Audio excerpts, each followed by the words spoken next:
Chapter 1656. Because of this, Yang Qindong didn't believe that they would betray him. Perhaps one day, when it was proven that he was no longer around, some of them would be tempted by others to betray him. But now they definitely wouldn't. And this time, the main target of his probing wasn't them, but his successor, Yang Bo. Theoretically speaking, Yang Bo was only 11 years old and shouldn't be under so much pressure. This was because people of the same age were playing happily, and many of them were even acting spoiled in front of their parents. But so what? Different people's fates were different. Since you had to bear so much, you had to be able to withstand the pressure. Keep an eye on Yang Bo's movements and the others. Report back immediately if there's anything. Yang Qindong thought for a while and said to Wang Shan. He wasn't in a hurry to go back, but he wanted to watch the show from the sidelines. He wanted to observe everyone's performance as a bystander. Wang Shan immediately agreed. At this moment there was a sound from the telegraph machine. The staff beside him immediately translated the contents of the telegram and sent it to the director, Wang Shan. After reading the contents, Wang Shan was delighted. He immediately presented the telegram to Yang Qindong and said, "Young master, there's news. Tian Hu sent a coded telegram." Hearing that it wasn't from his son, but from the world's first cavalry army's commander, who was also one of the 5 members of the military commission, Yang Qindong was curious. He took the telegram and read it. When he saw the contents, he couldn't help but laugh.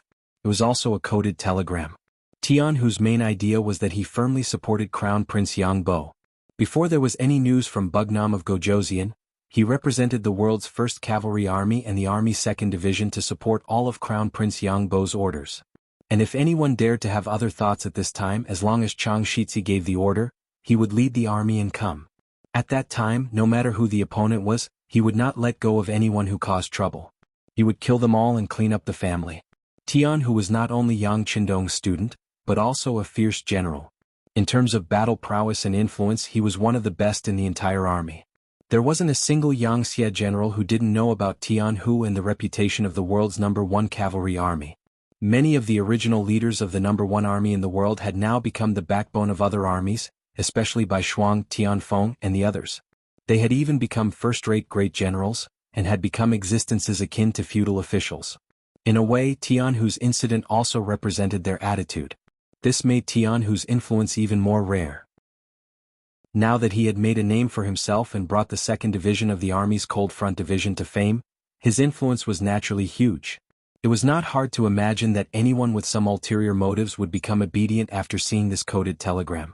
And with Tian Hu being the first to take the lead to support Yang Bo, presumably, there would be more and more people who would respond. This way the overall situation would be stable. The reality was just as Yang Qindong had expected. Soon after, the governor of East Europe and the commander of the new 2nd Army, Shi Bi, also sent a coded telegram, making the same decision as Tian Hu. Not only that, she also expressed that she would, like Tian Hu, attack anyone who wanted to harm Yangxia, including those ambitious officials in Yangxia. It had to be said that back then, Yang Qindong had thought that Shi Bi had a good political vision, and now it had come true. Next it was lively. The governor of East Asia and the commander of the 1st Army, Bai Shuang, the governor of India and the commander of the 2nd Army, Gong Feng, the governor of the 3 eastern provinces, Liaodong region, Lu Ji, the general Yi Ligang, the governor of Shaowei province, Yao Ingjun, the governor of the 3 southern provinces, and so on all sent a coded telegram to express their attitude. Then, some individual leaders such as the Army's Cold Front Division, the Navy's Cold Front Division, including Yangxia's military commission member, the Navy's deputy commander, Gao Xiong, the Army's deputy commander, Lung Song, the Air Force's deputy commander, Tianyu Yumian, the new Army's commander, Su He, and so on. They all expressed their support for Yang Bo and attacked him. They also publicly stated that they would not accept the so-called decree of the Southern Ming Emperor. Telegrams after telegrams were sent to Yang Qindong. As Wang Shan read them out word by word, his expression naturally became better and better. On the other hand, Yang Lu and Chao Jixiang, who were kneeling on the ground, had ugly expressions. Especially the latter, he had even begun to think about what kind of pressure the failure of this plan would bring to the Southern Ming Empire. If it was him, he could use this as an excuse to send troops to the Southern Ming Empire. After all, Zhu Qizhan's personally drafted imperial edict was now in Yang Qindong's hands. Just based on the fact that Zhu Qizhan wanted to establish Bugnam of Gojoseon, it was enough reason to send troops. Young master, all the cabinet elders have also sent telegrams to express their support for Yang Bo. Then eldest Crown Prince Yang Bo also sent a coded telegram. Wang Shan looked at the newly received telegrams and his face was filled with joy. Oh, what did Boer say? Yang Chendong was interested. Eldest Crown Prince said that he firmly believes that Imperial Father will be fine. He wants all the military departments to carry out their duties and not be disturbed. If something happens to Imperial Father, he will take up the heavy responsibility and send troops to the southern Ming Empire first. Wang Shan read the contents of the telegram. Yang Chendong nodded continuously after listening and said, "Not bad, he knows that the conflict has shifted. Very good." Yang Chendong was indeed very satisfied with this move. By sending troops to the southern Ming Empire to avenge himself, he would have enough time to sort everything out. In this way, after dealing with the southern Ming Empire, many things would naturally fall into place. The new throne would also be stable. Seeing that Yang Chendong seemed to be in a good mood, Wang Shan asked tentatively, "Young master, do we also need to send a telegram to announce to the world?" "Don't be anxious, let's wait for a while." Yang Chendong's gaze fell on Yang Lu, who was kneeling on the ground. The first telegram was sent by this person. Of course, the next step was to solve his problem and announce it to the world. Reporting. A black cavalry stood outside the main cabin and said loudly, "Reporting to the 6th Young Master, Tiger's Mane, Beta Persei, Yang San, Yang Si and Yang Wu's ship is approaching us. They are requesting to board the ship. Please give us your instructions." "Let them in." Yang Chendong knew that the main character had arrived and could solve Yang Lu's problem, so he nodded and said, "Let them in." "Yes, 6th Young Master. Do we need to conduct a body search on them?" The Black Knight Dragon Guard asked in a clear voice. If it was in the past, no one would ask such a question. It was not for any other reason, but because these people were the most trusted people of the 6th Young Master. They were people who could be trusted. Even if someone had a problem, they would not have a problem. But now, after the incident with Yang Lu, no one dared to think that way. That was why they asked for such a request. "No need, they are still Young Master's servants. They will always be my servants," Yang Chendong said with an unhappy expression. "Understood." The Black Knight Dragon Guard who asked for instructions quickly retreated. Ba Dao Jiang, who was standing in the main cabin, was so shocked that he quickly apologized. "6th Young Master, the brothers below are just doing it for your safety. Please don't take it to heart. I know they are doing it for my own good. But Yang Lu is Yang Lu. He is not the same kind of person as them. Don't say such things again in the future." Yang Chendong waved his hand and interrupted Ba Dao Jiang's words. However, he knew very well that some things had happened, and it would be very difficult to go back to the beginning. This could be felt by Tiger's Mane and the others who were about to board the ship. Originally, their ship was close to Yang Chendong's main ship, but when they wanted to board the ship, they were stopped by the Black Cavalry. Although they did not point their guns at Tiger's Mane and the others, the serious look on their faces when they held their guns was very different from before. As the supervisor of the Black Cavalry, Beta Persei's expression was very ugly when he saw his brothers treating his brothers like this. He could not help but scold them out of habit. "What are you doing? Can't you recognize us? Where did your eyes go?"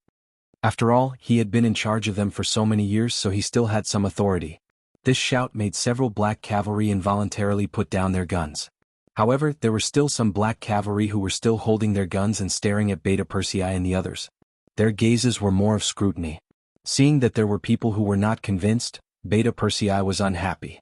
He wanted to board the ship and kick the Black Cavalry.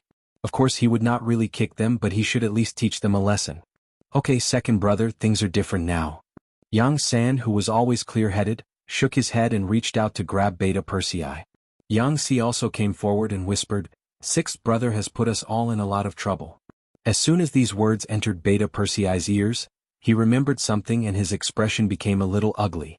But in the end he suppressed the impulse in his heart and stood in place, waiting for orders. Tiger's Mane looked at everything that was happening in front of him and could not help but feel sad. This was something he had never thought would happen. But now, because of Yang Lu, it really happened. At this time he had to admit that he had brought this upon himself. Fortunately, they did not have to wait for long before the Black Cavalry came and invited them to board the ship. As the leader, Tiger's Mane did not board the ship immediately. Instead, he asked carefully, "Do we need to be searched?" This sentence sounded like a joke, at least Beta Persei thought so. They were the young master's servants and could directly address Yang Chendong as young master.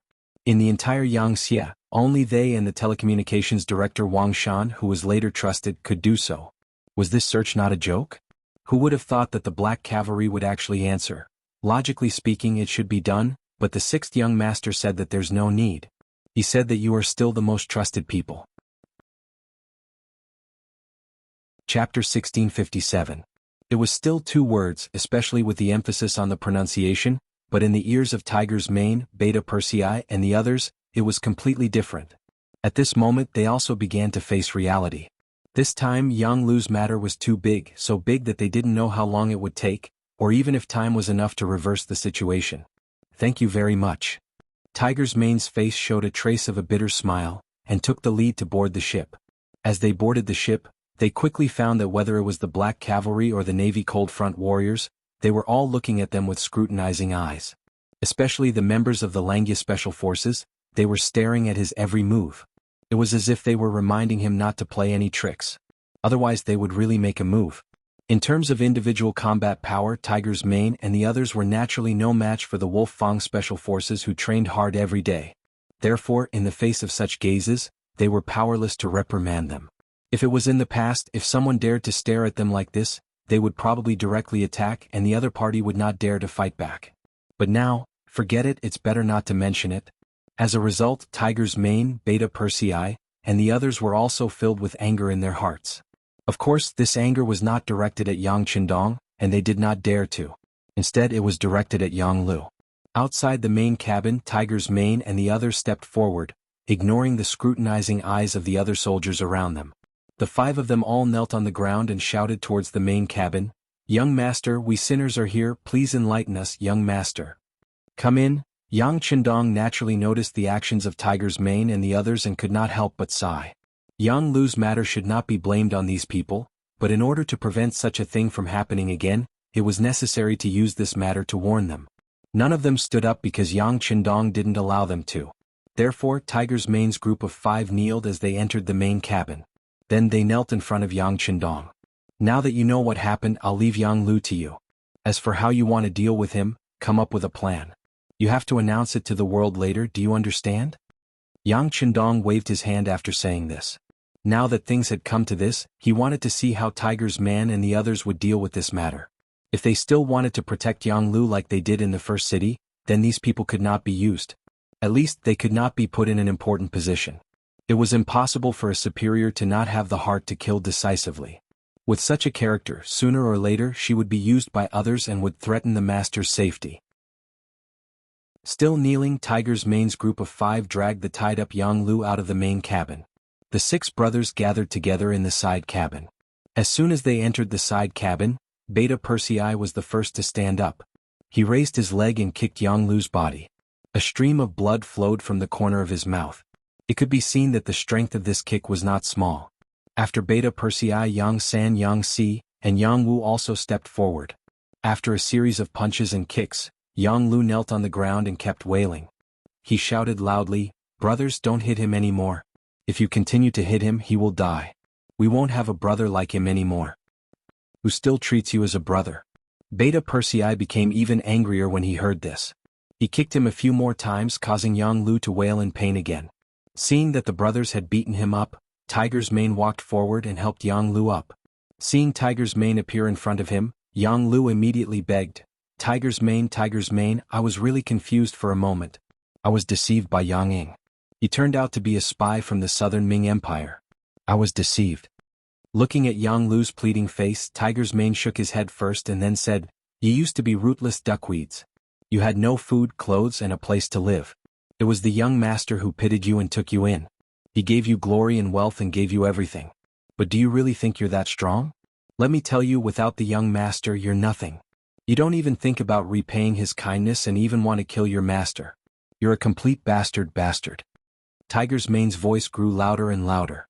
The more he spoke, the angrier he became. He raised his hand and slapped Yang Lu twice. Yang Lu's teeth flew everywhere. Yang Lu's face instantly became red and swollen like a big loaf of bread. "That's right. You're really a disgrace to us. Do you know, after this incident, how can we let the 6th young master trust us?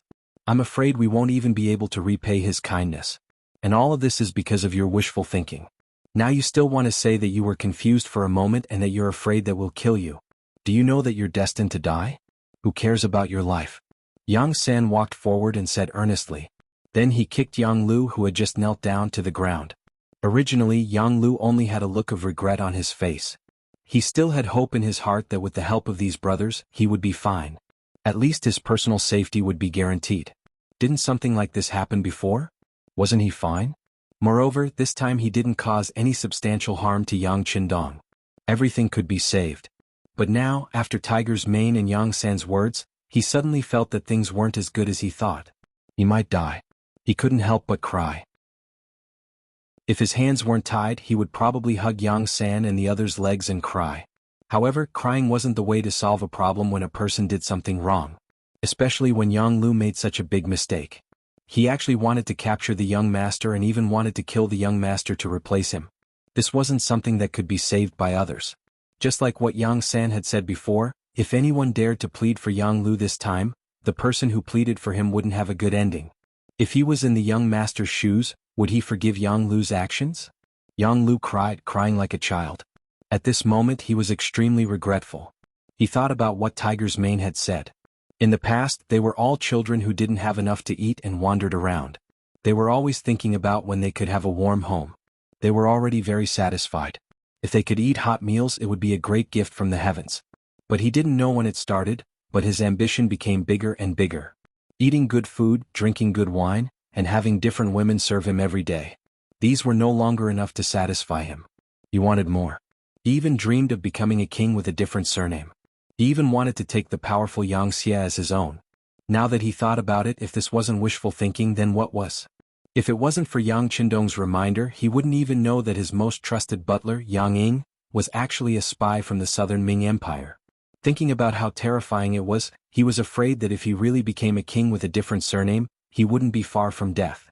Would Chao Jixiang and Yang Ying keep him alive once the Yang faction was completely destroyed and he was no longer of any use to them? Also, he realized that he had thought of things too simply. Even if Yang Qindong was no longer around, could he become a king? His master had a descendant. With such a promising eldest son like Yang Bo, his ambition would not be realized. This could be seen from the coded telegrams that he had just heard.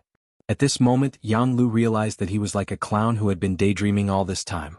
To think that he was still wandering in his dreams, unable to extricate himself.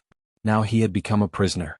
Even his brothers who doted on him the most wouldn't care about him anymore. He could imagine what kind of end he would end up in. He probably couldn't even ask for a quick death. When he thought about death, he thought about how his brothers didn't save him. At this moment, Yang Lu started to become stubborn. He suddenly stopped crying and raised his head to look at Tiger's Mane, Yang San, and the others. He said angrily, "You are all people who are afraid of death. You didn't save me when I was dying. You are heartless and ungrateful. Today I, Yang Lu, have such an end. I'm afraid it will be your turn next time. So, saving me now is saving yourselves. Do you understand?" Death was at hand. He was still thinking of threatening others. Looking at Yang Lu's current state, he didn't look like the usual obedient younger brother. Tiger's Mane and the others couldn't help but shake their heads. They knew that their younger brother was hopeless. Even if they worked together to save him this time, they didn't know what kind of mistakes they would make next time. Not to mention they didn't have the strength to save him now. The mistake that Yang Lu had made was too big. Even if Yang Qindong wanted to save him, it wouldn't be possible. Now there weren't only a few people in Yangxia. There were also those ministers watching. There were so many officials in those departments watching. There were also so many generals with military power watching. If Yang Lu didn't die, did it mean that others could follow his example in the future? Thinking of this, Tiger's Mane and the others shook their heads. Originally they wanted to come over and catch up one last time. At least they wanted to see if Yang Lu had any other wishes that they could help him fulfill. But now it seemed that there was no need for that. Shaking his head, Tiger's Mane sighed. Then Beta Persei also sighed. They knew that this person was hopeless. At this moment, in the main cabin, Yang Qindong was interrogating Chao Jixiang. From time to time, Chao Jixiang would come up and punch and kick him. The other party was already covered in bruises and teeth all over the ground. Yang Qindong was very angry. He was actually used. If it weren't for his sixth brother, Yang Qindong, who was prepared, the consequences today would be unimaginable. From now on, the Yang family was completely finished, and all of this was obviously because of him. As a result, one could imagine how much he hated Chao Jixiang now. Whenever he was faced with Yang Qindong's questions, he would be severely beaten if he answered even the slightest bit slowly. This caused Chao Jixiang to answer whatever Yang Qindong asked without the slightest delay or hesitation. Chapter 1658. According to Chao Jixiang, Zhu Qizhen felt that Yang Qindong was the biggest threat and wanted to get rid of him as soon as possible. Including the previous 3 provinces King Zhu Huihua, who used troops against Yang Qindong, it was actually the result of Zhu Qizhen's connivance. Left with no choice, after Chao Jixiang accepted the mission, he thought of ways to rope in Yang Lu, using Yang Ying, who was arranged to be by his side to help him fall step by step. After making a mistake in the first city, he was transferred to the southern Ming dynasty. It didn't take long for him to get in touch with Chao Jixiang and began to plan and look for opportunities. Relying on his identity as Yang Qindong's servant, Yang Lu wantonly raked in money during his time in the southern Ming dynasty. The businessman named Yuan Qian was his spokesperson. With his relationship with Yang Lu, most of the goods transported from Kaisan City to the southern Ming dynasty were sold by him. With money in his hands, the next thing was easy to do. Yang Lu funded Zhu Huihua and asked him to find trouble with Yang Qindong. He also tricked the other party into entering the southern Yun mansion. It was a pity that this Zhu Huihua was ambitious but incompetent. Yang Qindong escaped and was caught instead. As a last resort, Yang Lu used his identity to find the training place of the ninjas in the northern village and rescued them. He gave them money to maintain their training and promised that as long as Yang Qindong was killed, they would be allowed to stand on their own. It was equivalent to finding a big helper. Seeing that Yang Lu was working so hard, Chao Jixiang didn't stay idle. He spent a lot of effort to find General Kuroda, who had escaped from the Japanese Navy, and asked him to lead the army to kill Yang Qindong. However, he never thought that everything was within Yang Qindong's expectations. In the end, Chao Jixiang failed and became a captive in the hands of others. Now he only regretted being enemies with Yang Qindong. He even knelt at the feet of Yang Qindong and said that he was willing to recognize him as his master and return to the southern Ming dynasty to help Yang Xie deal with the southern Ming dynasty. For someone like Chao Jixiang, it was no different to call him a dog. It would recognize whoever fed it as its master. Yang Qindong, who was at the side, was also convinced. He looked at Yang Qindong with an expectant gaze. Obviously, he felt that releasing Chao Jixiang as a spy for Yang Xie would be very beneficial for dealing with the southern Ming Empire. It was a pity that Yang Qindong ignored his hopeful gaze. Instead, he turned to Ba Daojiang and said, "Take him away and continue interrogating him. Make him spit out everything he knows. If you discover any southern Ming spies hiding in Yangxia, record them all." "Understood," Ba Daojiang hurriedly replied and was about to carry the kneeling Chao Jixiang out. Unexpectedly, Yang Qindong added, "The interrogation can be more intense as long as he doesn't die. If he really dies, then so be it. Just don't let him play any tricks." Yes. This time, Ba Daojiang was considered to have received an imperial sword. Naturally, he knew what to do. He had long heard that the Langya Special Forces were very good at interrogating people. This time he would be able to learn and observe properly. After Ba Daojiang left, Yang Yang, who was left behind, was puzzled. "Fourth brother, why don't you let Chao Jixiang work for us? He's an ingrate. This kind of person is born with a rebellious nature. It's impossible to trust him. Alright, fourth brother, you must be tired. Go to the side cabin and rest for a while." Yang Qindong interrupted his fourth brother. In history, Chao Jixiang was a rebellious person. When he was under Zhu Qiyu, he wanted to save Zhu Qizhen from the Ying sect. In the end, he did it and rose to a high position. However, in the end, he still rebelled against Zhu Qizhen and was killed. Knowing that he was such a person, he still used him. Wouldn't that mean that he had to be on guard all the time? How tiring would that be? Not to mention, Yang Qindong had already arranged for Mao Mu to stay in the southern Ming palace. This person had been hibernating all these years. It wasn't that he didn't have the ability. It was just that he didn't want to show off. Now that Chao Jixiang was no longer around, the eunuch group would probably have to be reshuffled. At this time, as long as Mao Mu was given a sum of money, this person might be able to play an important role. Since that was the case, what was the use of keeping a despicable person like Chao Jixiang? Yang Qindong didn't know about this. He only knew that his suggestion wasn't accepted. In addition, this time he trusted the despicable person so easily that something almost happened to Yang Qindong. With this, if it was someone else, even if they didn't die, they would be half dead. However, he was Yang Qindong's fourth brother. Naturally, he wouldn't do anything to him. However, it could also be seen that his ability was only so. He wouldn't be able to do anything big. Forget it. Since he had seen through his ability, he didn't need to care about anything in the future. He could just be a rich man with peace of mind. relying on the fact that he was Yang Qindong's fourth brother. As long as he didn't care about politics, then in the future wouldn't he be able to eat and drink well, living a carefree life? Yang Qindong had thought it through, so he strode out. It could be imagined that this person would retire from politics from now on. As soon as Yang Qindong left, Wang Shan came over to report the results of the naval battle. Under the early preparation of Commander Nye Tong, under the attack of the powerful artillery, 50,000 Japanese Empire's naval forces were completely annihilated. At this point, another problem was completely solved. Now, Commander Nye Tong had brought the fleet close to Yang Qindong. Tell Nye Tong that he did a good job. Yang Qindong nodded.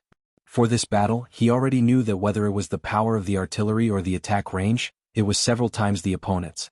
If this battle couldn't be won, then there was no need for Nye Tong to be the commander of the navy. He should just go home and take care of his children. While the two were talking outside the main cabin, the voices of the 5 Tigers' main brothers came out. They wanted to see Yang Qindong. Wang Shan, you go out first. If there is any urgent situation in the radio station, inform this young master at any time. Yang Qindong knew that he had to face it sooner or later. Considering the face of Tiger's Mane and the others, Yang Qindong decided to face them alone. Yes. Wang Shan agreed, but he didn't leave immediately. Instead, he asked with a little worry, Young master, do you need to call Captain Tai Hu and the others to wait outside the cabin? Obviously, Wang Shan was worried about Yang Qindong. He was afraid that something would happen in the meeting. No, they're all on the same side. Yang Qindong shook his head. Yang Lu's matter was an exception. He didn't believe that Tiger's Mane and Beta Persei would do anything to harm him. If that was the case, he would be a failure as a person. Wang Shan was just reminding him. If he said anything more, he would have the time to sow discord. He nodded and walked out with the radio. Then Tiger's Mane and the others entered the main cabin and knelt in front of Yang Qindong without any explanation. Looking at Tiger's Mane and the others' uniform movements, Yang Qindong didn't say anything and just looked at them quietly. For many years, Tiger's Mane and the others didn't need to kneel when they saw Yang Qindong.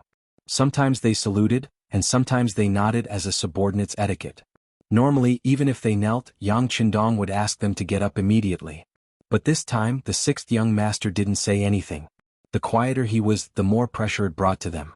After a while, Tiger's Mane and the others who didn't do anything wrong, couldn't help but have cold sweat dripping down their necks. In this regard, Yang Qindong didn't say anything, as if he didn't hear anything. The room was so quiet that even a pin drop could be heard. However, this wasn't the worst part. The worst part was that outside the main cabin was also quiet. Badeo Jiang, Tiger's Mane, and the others had already removed all their defenses. The nearest black cavalry was also standing 20 meters away, making it even quieter. If it weren't for the waves hitting the ship, it would give people the impression that there was no one here. The silence continued. A quarter of an hour passed, half an hour passed, about 2 hours passed. Seeing that Tiger's Mane and the others' clothes were drenched in cold sweat, and even Yang Si, who had the worst physical fitness, was a little unsteady, Yang Qindong finally said, "If you have something to say, stand up and say it." Yang Qindong asked them to stand, so they had no choice but to stand. Tiger's Mane and the others hurriedly helped each other to stand up. Then they quickly straightened their bodies, but their heads were still lowered. Looking at Tiger's Mane and the others, Yang Qindong couldn't help but sigh and say, Speak your mind. If you want to plead for mercy for Yang Lu, you can speak now." "No, we won't plead for mercy. Yang Lu deserved to die." Tiger's Mane and the others spoke in unison. At this moment, no one dared to plead for mercy for Yang Lu. If they really did that, wouldn't they be disrespecting Yang Qindong? If that was the case, then they wouldn't be far from death. No one pleaded for mercy for Yang Lu, which was within Yang Qindong's expectations. The reason why he arranged for these people to come to the sea in advance was not to let them plead for mercy, but to let the brothers see each other one last time. It could be considered that he had done his last duty as brothers on behalf of Tiger's Mane, Beta Persei, and the others. Of course, there was also a serious intention behind it. As Yang Xie's influence continued to expand, it became very difficult to threaten Yang Qindong. But this didn't mean that it was impossible. For example, if a few of the family servants really joined forces, they could still threaten him. If they really did that, due to their status as the Yang family servants, even if they mobilized their troops, no one would immediately say anything. Then a disaster might form. This was definitely something that Yang Qindong didn't want to see. After following him for so many years, it was a little unrealistic for Yang Qindong to abandon them. He still needed to use them, so he could only use them. Now it seemed that the effect was quite good. Well, a young master knows your loyalty. Yang Lu is different from you. Some people are always insatiable. For such a person, even if you give him a mountain of silver, it won't be enough to satisfy his desires. You will definitely rebel. But fortunately, you are all kind-hearted people and won't do such a thing. This young master is very clear on this point. You just need to take this as a warning and do what you should do in the future. Chapter 1659. Hearing this, Tiger's mane and the others were touched. Tears flowed down their cheeks as they agreed in unison. Good. Now there are two things that you need to do. First, interrogate Yang Lu and see if he has done anything else that we don't know about. If there is anything else, you must find out who it is. Don't be soft-hearted. The second thing is to deal with Yang Lu. He must die, but how do you want to deal with his family? Come up with a plan now. Over the years, Tiger's mane and Yang Xie's servants all had their own families. And they all had more than one wife. It was the same for Yang Lu. There were more than 20 recorded wives, and naturally there were many children. Yang San had done a count before. Among them there were 7 males and 9 females. Could be said that they had a lot of children. Yang Lu had to die for what he had done, but what about his children? Kill them all? If it was an incapable ruler, he would definitely do the same. However, Yang Qindong could not do such a thing, but he would not let them off easily. After all, when they grew up and found out that their father was killed by him, it was inevitable that they would have other thoughts. Even if he knew this, how could Yang Qindong allow it to continue? That was why he called Tiger's mane and the others here today to solve this problem. When they heard the problem of Yang Lu's family, their faces were bitter. They all thought that the young master was going to kill them all. Although what Yang Lu had done was indeed enough to kill 9 generations of his family, they were still brothers of Yang Lu. If they were to watch his entire family get killed, they would feel somewhat apologetic. However, at this time, they no longer had the courage and ability to plead with Yang Qindong. It could be said that Yang Lu's matter had nothing to do with them, but was that really the case? If they were not the servants of the Yang family, how could Yang Lu have the ability to set up such a big plan? With Yang Xie's strong supervision methods, how could these things not be discovered? In the end, it was Yang Xie's identity as a servant that played a role. It made people believe that what they did was beneficial to Yang Qindong. That was why no one investigated it. Because of this, Yang Qindong had stripped them of all their privileges and even demoted them to commoners. It wasn't too much. At that time they were all bound together for good or ill. Unable to open their mouths to say anything, the 5 of them didn't know what to say. For a moment, the main cabin fell into silence. Why aren't you talking? Let's talk. Otherwise, when it's the young master's turn to speak, I'm afraid you'll regret it. Yang Qindong knew what everyone was thinking. Therefore he directly threatened them. Only in this way could he force them to express their stance. Hearing this, the 5 of them panicked. They could imagine what the consequences would be once Yang Qindong expressed his stance. Therefore, after exchanging glances with each other, Hu Meng was the first to speak up. Young master, logically speaking, what Yang Lu has done is not overboard with his family. But I think his family should not know what he did. After all, we're brothers, so can't you be lenient? With Tiger's man taking the lead, Beta Persei also begged. Yes, just leniency. His family can choose to be exiled. Yes, they can even be exiled separately. The further they are exiled, the better. They can go to a place where no one knows them. They can even remove their Han nationality identity. Yang San was afraid that Yang Qindong would not agree, so he added. I agree with the 3 brothers. We can separate all our family members and send them to a remote place. Yang Si and Yang Wu also expressed their opinions. Basically, they all had the same idea. After the 5 of them expressed their opinions one after another, they fell silent again. They only looked at Yang Qindong nervously, waiting for the young master's final decision. Yang Qindong did not say anything immediately. Instead, he first looked at the 5 of them with a scrutinizing gaze. No matter who his gaze fell on, that person quickly lowered their head, as if they had done something wrong and did not dare to look at him. After an unknown amount of time, Yang Qindong finally sighed and said, Forget it. Since you all care so much about your brotherhood, I can't say anything about the young master. I'll allow it. Yang Qindong finally expressed his stance and agreed with the 5 of them. Tiger's man and the others also breathed a sigh of relief. Then they kowtowed non-stop to express their gratitude at the moment. But you have to remember that this matter is not over. If any of you have any delusional thoughts in the future, I won't let you off easily. Not only that, I won't spare any of Yang Lu's family members. Also, don't try to play any tricks. The young master will send someone else to supervise you. As for who it is, you don't need to know. If you find out that any of Yang Lu's family members are being taken special care of, then the 5 of you can just wait to be locked up and never see the light of day again. He still had to give them a warning. Yang Chendong could spare Yang Lu's life on account of his contributions and Tiger's man and the others' pleas. But if these people still wanted to play any tricks, then sorry, he could only bear the pain and take action. We don't dare. At this moment, Tiger's man and the others did not dare to play any tricks. It had to be said that the servants were all good people. Other than Yang Lu's betrayal, the 5 of them were all loyal and devoted, even until death. Seeing that the beating was almost done, Yang Chendong knew that he had to comfort them. Otherwise, if everyone worked with emotions, then he would be the one at a loss. Then he changed to a peaceful tone and said, "If you want to talk about Yang Lu's matter, it's purely his own fault. Now that we found out that the 5 of you did not participate, this makes the young master feel very gratified and happy. No matter what, it proves that you're all loyal and trustworthy. Next, I hope that you guys will continue to work hard. In the future, there will be a lot of opportunities for you guys to show off your skills in Yangxia. Take Tiger's man for example. After this, it'll be time for us to deal with the North and South Ming Dynasty. For stability, we'll prepare to deal with them one by one. First, we'll start with the South Ming Dynasty. Yu Mian is more familiar with the situation here and was once an official of the Great Ming Dynasty. He needs to be transferred over." Speaking up to here, Yang Chendong ordered Tiger's man, "Yu Mian will be transferred over. You'll be in charge of the matters of the beginning city. Yang Si will also be transferred over to assist Yu Mian. After all, this is the land of the Han. Not only do we have to reclaim this place, but we also have to let the people here live a better life. Yang Si has always been good at logistics. This time we'll have to continue to work hard. Is there any problem?" "Go all out, no problem." Tiger's man and Yang Si both replied. Also, Yang San, the intelligence department, will have to fully cooperate with the army. This time, the South Ming Dynasty sent an observation team to Crimson City.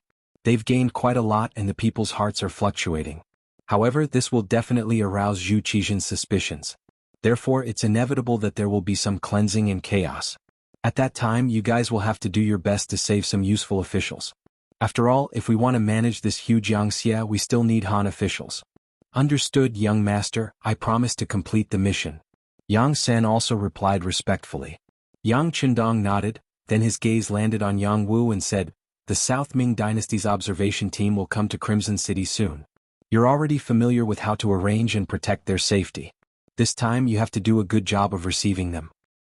"Yes, young master, don't worry," Yang Wu immediately expressed. Finally, Yang Chendong looked at Beta Persei and said, "You can continue to follow the young master. There are many things that I'm not used to without someone following me." Yes. Beta Persei happily replied. Letting him stay by the young master's side was enough to prove that they were still trusted. This also made everyone feel at ease as they didn't have to carry burdens to work. After having a heart-to-heart talk with Tiger's mane and the other 4, Yang Chendong seemed to be a little tired and waved his hand. "Then you can all go and do your own things. Yang Lu's matter must be resolved today." Tiger's mane and the others already knew this result, but when they heard that Yang Lu was about to die, they still couldn't bear to see it happen. However, they also knew that this was already the best result. At least their families' lives would be saved. This was already Yang Chendong's mercy. They immediately answered in unison, and the 5 of them left together. The matter of the servants was finally resolved, and the troublesome traitor was also eliminated. Next was to deal with the matter of the South Ming Dynasty. At this moment, Yang Chendong's gaze seemed to have crossed the sea and landed on Yingtian Prefecture. He really wanted to know how Zhu Qizhen would react after knowing that Chao Jixiang's mission had failed. South Ming Dynasty's capital palace. Zhu Qizhen had been restless since he woke up in the morning. He knew very well that today was the day he would have a showdown with Yang Chendong, and he hoped that Chao Jixiang would succeed. In that case, Yang Chendong would no longer be a threat, and the mountain above the South Ming Dynasty would be gone. Not only could he continue to be the emperor of the South Ming Dynasty, but he could also find a way to unify the Great Ming Dynasty. A while ago he received news that the Baiming Emperor Zhu Qiu had not attended morning court for a while due to health reasons. This was definitely a good opportunity for Zhu Qizhen. He could imagine that without Yang Chendong and Zhu Qiu as opponents, who else in the world could go against him? Speaking of which, Zhu Qizhen also had some confidence in himself. At least he could be considered a capable emperor. He was able to bend and stand tall and was good at national affairs. This was what history recorded about him. Just like when he was captured by Yeshen of Wara, he could use his charisma to make others not dare to offend him, and even worship him like an ancestor. This was the display of a gentleman and an emperor. Chapter 1660. After returning to the country, he was put under house arrest by Zhu Qiyu. Even the eunuchs around him bullied him. In the summer, even the only tree he used to enjoy the shade was cut down. He did not say a word and silently endured it. This was the performance of tolerance. In the end, when Zhu Qiyu was in poor health, he turned the tables and became an emperor twice. Finally, he led the great Ming dynasty to become strong again. This was his ability to unify the country and become an emperor. Such a person, if it weren't for the appearance of Yang Qindong, he would have become the emperor of the great Ming dynasty again. One could imagine how difficult it would be to make such a person lower his head and admit defeat. Since he didn't admit defeat, he could only take the initiative to attack. If Chao Jishiang could succeed, it would naturally be the best. But if he couldn't, Zhu Qizhen had to consider the serious consequences. Time passed by little. Slowly noon passed and the sky slowly turned dark. There was still no news. Zhu Qizhen's face remained unchanged. He knew that because the communication was not developed, even if Chao Jishiang succeeded now, it was impossible for good news to come so quickly. Let's go to the Empress Palace to take a look. Looking at the sky outside, it was already dark. Zhu Qizhen called senior eunuch Qian Sengbao and went straight to the harem. In the Empress Palace, the chief eunuch, Mao Mu, was arranging everything in an orderly manner. He seemed to be no different from usual. But if someone observed carefully, they could still find that his hands were trembling slightly. This was caused by excitement. In the afternoon, Mao Mu went out to buy some silk under the order of the Empress. He was able to meet with the intelligence team that specially contacted him. He learned that Chao Jishiang was captured and that Yang Xie would soon make a move on the southern Ming dynasty. In other words, after enduring for so many years, Mao Mu was finally going to see the light of day. It was really exciting just thinking about it. Speaking of which, Mao Mu was not very ambitious. Especially after being valued by Empress Qian over the years, his life in the palace could be considered pleasant. His mentality was more peaceful. However, it was undeniable that the internal strife within the eunuch group had never stopped. Now, it was only because Yang Xie brought too much pressure to the southern Ming Empire that everyone's attention was focused on her. This caused the internal strife to be less intense than before. In addition, Empress Qian did not fight for fame or wealth. She never interfered in other aspects of the palace. As the chief eunuch, he was almost a decoration. He also did not have any power, so he was not targeted. Just because nothing happened now didn't mean nothing would happen in the future. The imperial palace was a dangerous place to begin with. Sometimes one wrong word could lead to a death sentence. Not to mention, if Yang Xie really failed, the relationship between Mao Mu and Yang Qindong would be discovered. At that time, Mao Mu would really die without a burial place. Therefore, on the surface, Mao Mu should have been doing something during this period of time, and there was nothing strange about it. But in the dead of the night, he would always spend his time trembling, afraid that he would accidentally be discovered. The next morning his head would be gone. Perhaps this was the mentality of the underground workers. It was really beyond the reach of ordinary people. Fortunately, there was finally a result today. Chao Jishiang was caught and was destined not to be released. Yang Xie was about to make a move, and the situation was gradually becoming clearer. Mao Mu was getting closer and closer to his day of glory. Most importantly, the group that contacted him personally gave him 1 million taels of silver. They even said that they would give him more if it was not enough. As long as Mao Mu took this opportunity to obtain more power and support, he would be able to deal with Yang Xie's army. With a huge pile of banknotes in his arms, Mao Mu felt that his back had become a lot tougher. Eunuchs were like this. The reason why they destroyed their own foundation and became half human, half ghost, was not to have a mouth to eat, to earn more money, and to live a better life. In front of such a person, talking about dreams and life was definitely nonsense. It was far more practical than shining silver. Therefore, in the imperial palace, there was a saying that the rich were the masters. Even for a powerful supervisor like Chao Jishiang, wasn't his ultimate goal just to get more money? Mao Mu had what they wanted the most. Thus, he did not have to worry about people not working hard for him and not being loyal to him. Just as he was thinking about how to use the silver to rope in more people, a eunuch suddenly shouted from outside, "The emperor has fallen." When Mao Mu instinctively knelt on the ground, he knew that the opportunity had come. The opportunity for him to be on good terms with Qian Sengbao had appeared. The three most powerful people in the eunuch group were the head eunuch, Qian Sengbao, followed by Chao Jixiang, the head eunuch of the Imperial Horse Directorate, and the head eunuch Kai Zhong. These three people, especially the previous two, were very powerful. Moreover, both sides were equally powerful. It was impossible to tell who was stronger and who was weaker. At that time, Mao Mu did not have any intention to participate in order to protect himself. Now that he knew about Chao Jixiang's capture and only he knew about it, it was time to gamble. Therefore, when Zhu Qizhen entered Empress Qian's bedroom, Mao Mu changed his attitude and tried to establish a relationship with Qian Sengbao, who was waiting outside. Qian Sengbao's eyes were sharp and his hands were quick. After seeing the amount on the banknote, he immediately put it into his sleeve. Then, he looked around and ordered the servants to serve him carefully. Then he followed Mao Mu to the side hall. After there was no one else, Qian Sengbao no longer had that high and mighty appearance. Instead, he changed his attitude and asked Mao Mu with a smile, "Eunuch Mao, you are so generous. What do you need this eunuch to do?" They were both eunuchs, so there was no need to hide many things. Mao Mu said respectfully, "Eunuch Qian, to be honest, this is this little one's life savings. Now, I am giving it all to Eunuch Qian to show my respect. I am willing to follow Eunuch Qian's lead." Hearing that Mao Mu was willing to rely on him, Qian Sengbao was very happy. After all, he was the head eunuch of the empress and had some power. Therefore he was very proud and said politely, "Eunuch Mao is too polite. Since it is like this, we will be a family in the future. We will advance and retreat together." "Yes, thank you Eunuch Qian for thinking so highly of me. This little one will work hard to keep up with Eunuch Qian's footsteps." Mao Mu seemed to be excited as he spoke with a fawning expression. Qian Sengbao's face flushed when he heard these words. He kept saying good, good, good. He believed that with Mao Mu's loyalty, he would have a higher chance of success when dealing with Chao Jixiang. At the crucial moment, he could have Mao Mu say some bad things about Chao Jixiang to Empress Qian. In addition, he could speak in front of the emperor.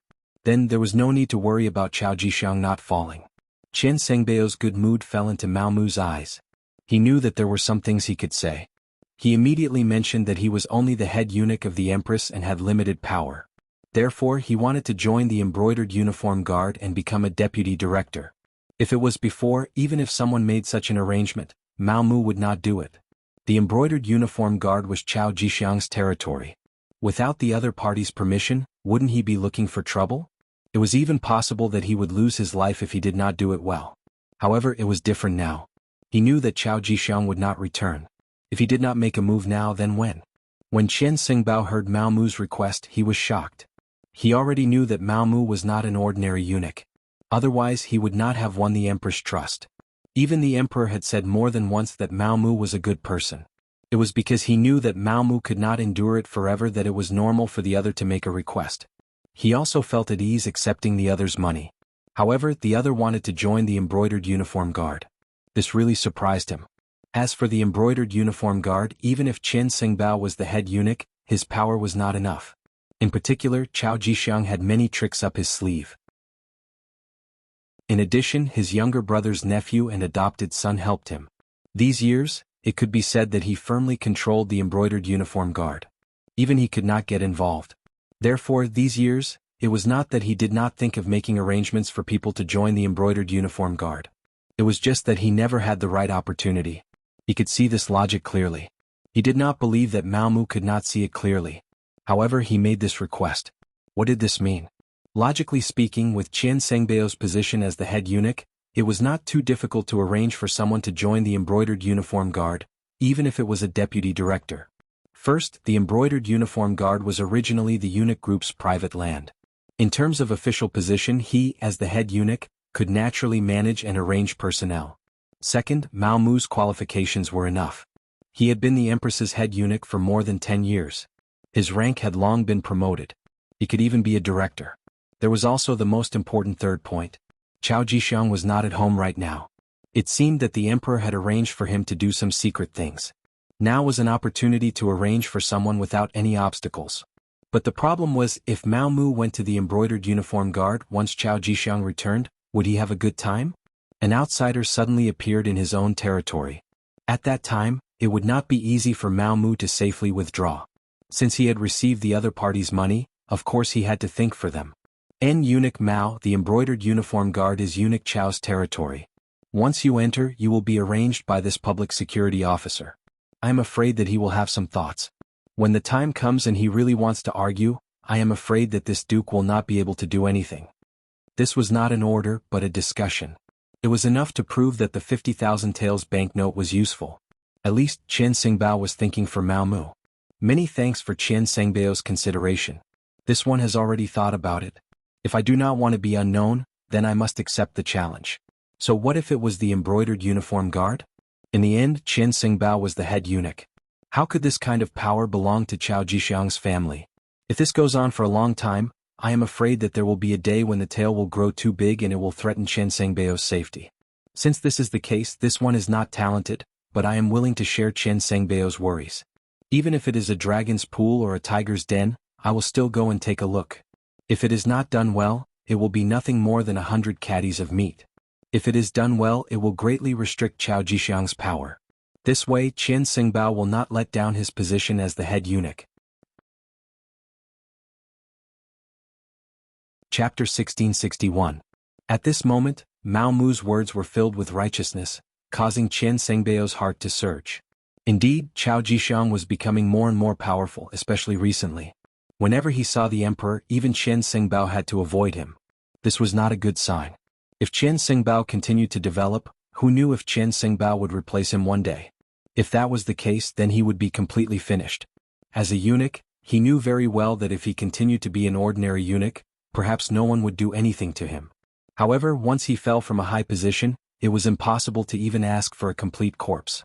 Of course, eunuchs were not complete people, let alone complete corpses. Cough cough.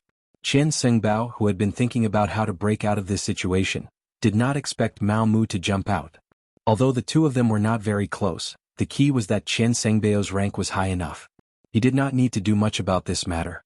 He only needed to report it to the emperor and record it in the records. With the face of the 50,000 taels of silver and the ability to make Chao Zhixiang unhappy, why would he be happy to do such a thing?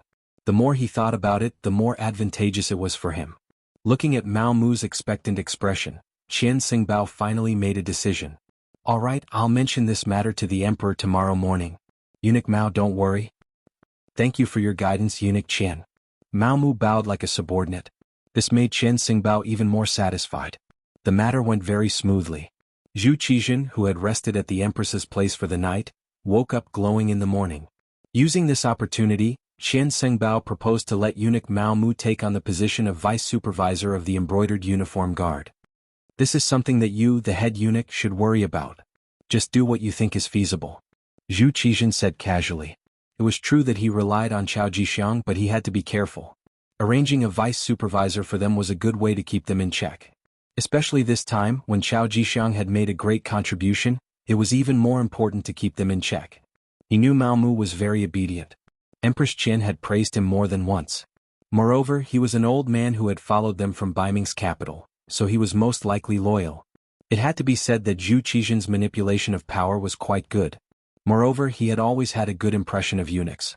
Now that Chen Xingbao had taken the initiative to suggest it, he agreed. Thus Mao Mu took up the post. Yang Xie had already begun to transport all sorts of war resources from Crimson City to Lijiu Prefecture of Guangdong Province. The war was in the midst of preparations, and it seemed like it would erupt at any moment. Mao Mu's actions had to be faster. After receiving the appointment decree from monk Chen Bao, Mao Mu went to the embroidered uniform guard to take up his post. Mao Mu took the imperial edict to the embroidered uniform guard. All the important figures in the family, as well as some Qianhu and Vice Qianhu, came out to greet the imperial edict. But when they found out that Mao Mu was going to be the deputy factory manager, the faces of the people who came to welcome them immediately fell. The entire welcome hall was quickly emptied, leaving only a deputy Qianhu named Wu Ben standing there.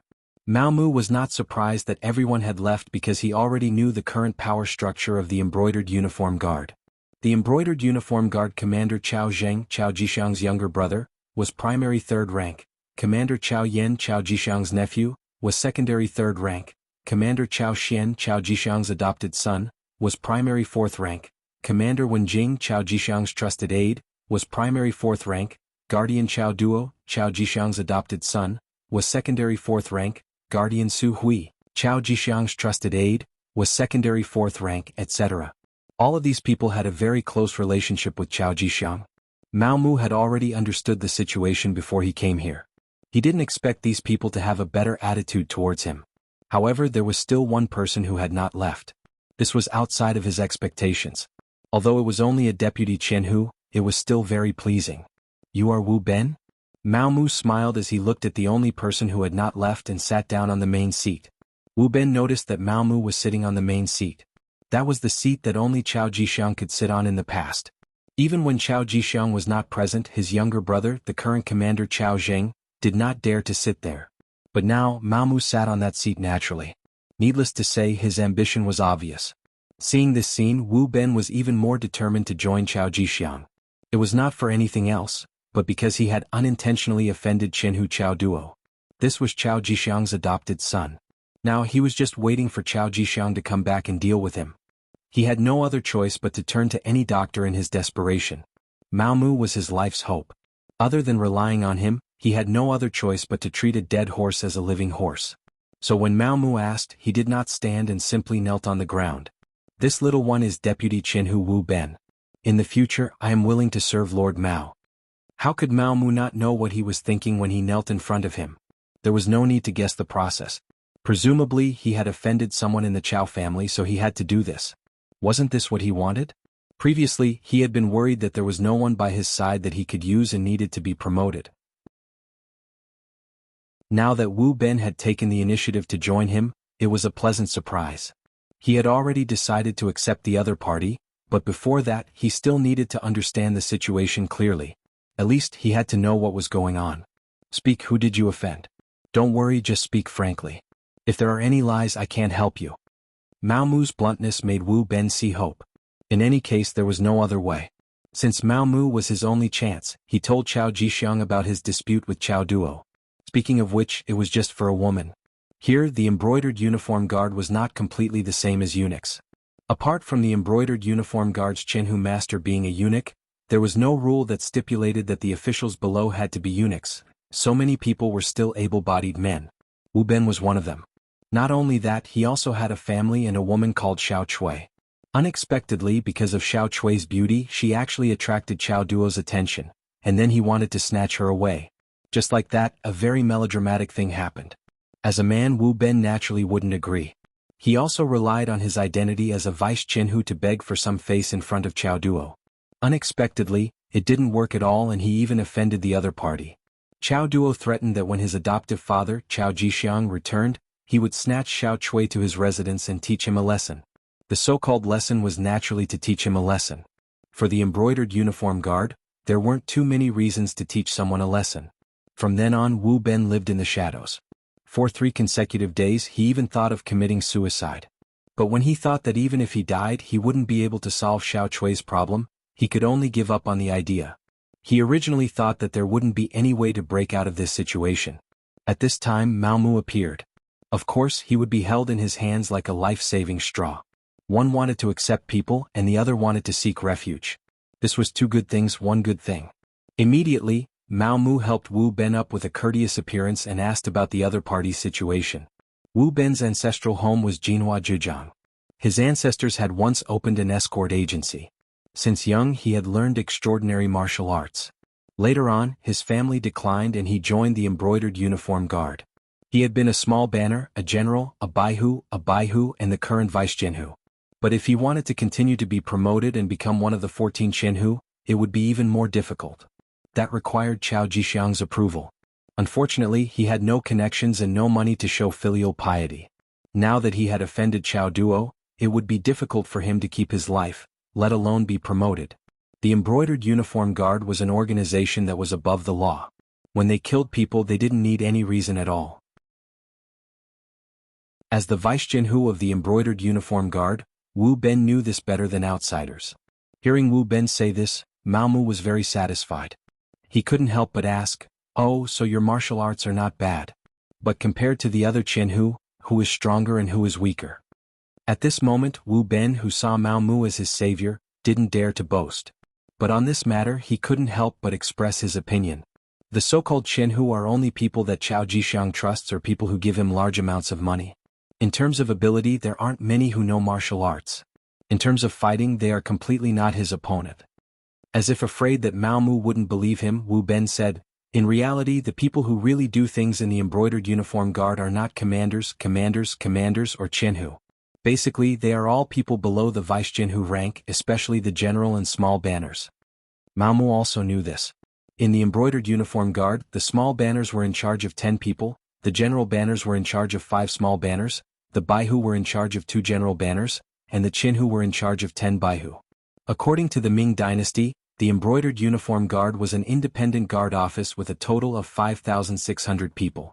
A Chinhu had 1,120 people and a Baihu had 112 people. This was the standard. But in reality, the number of people depended on the embroidered uniform guard's ability.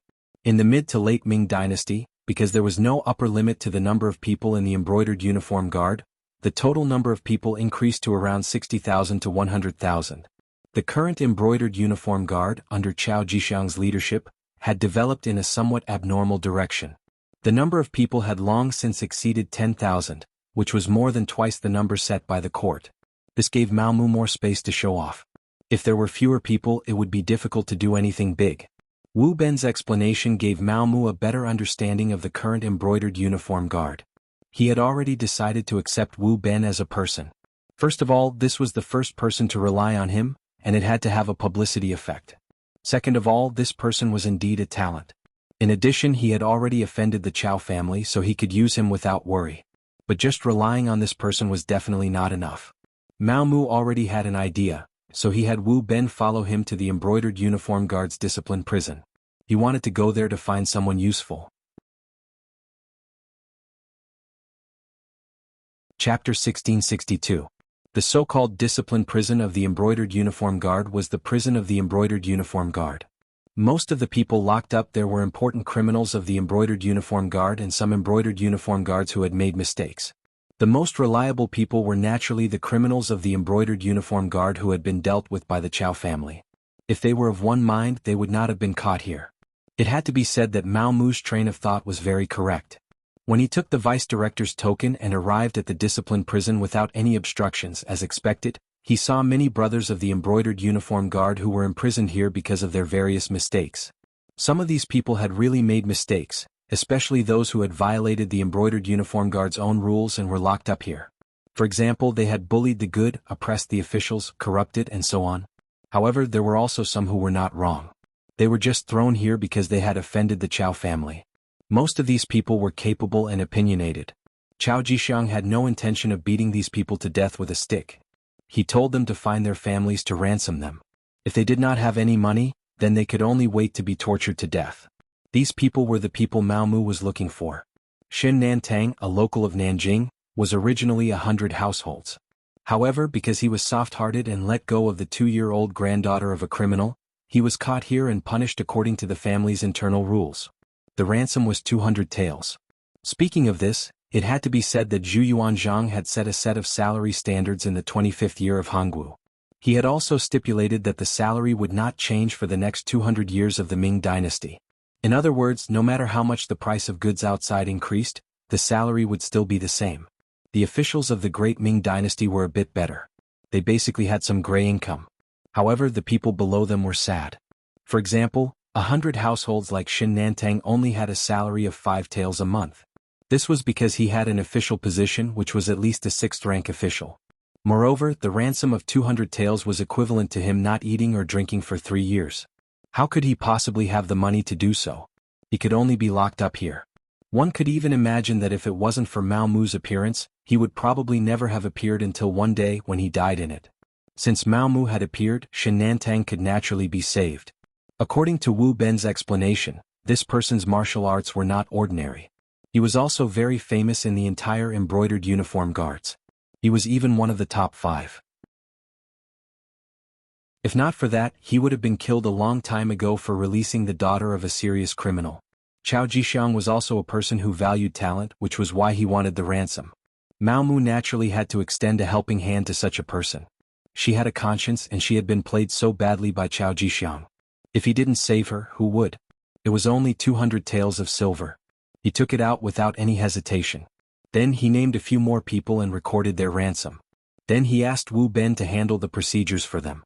Mao Mu wanted the prisoners and paid the ransom according to the rules, so the brocade guard official in charge of the disciplined prison could only release the prisoners. In this way a team was quickly formed. Besides Wu Ben, Mao Mu also had Shen Nantang, Luo Zhu, and a series of capable generals. After leaving the disciplined prison, Mao Mu did not let them go home immediately. Instead he first took them to an enormous restaurant in the Yingtian prefecture. First, he washed everyone, then gave each of them 100 taels of silver as a meeting gift. This was still not shocking. What was even more shocking was that Mao Mu proposed in front of everyone that he would make adjustments within the embroidered uniform guards. Wu Ben and Shen Nantang would become the new Qinhu.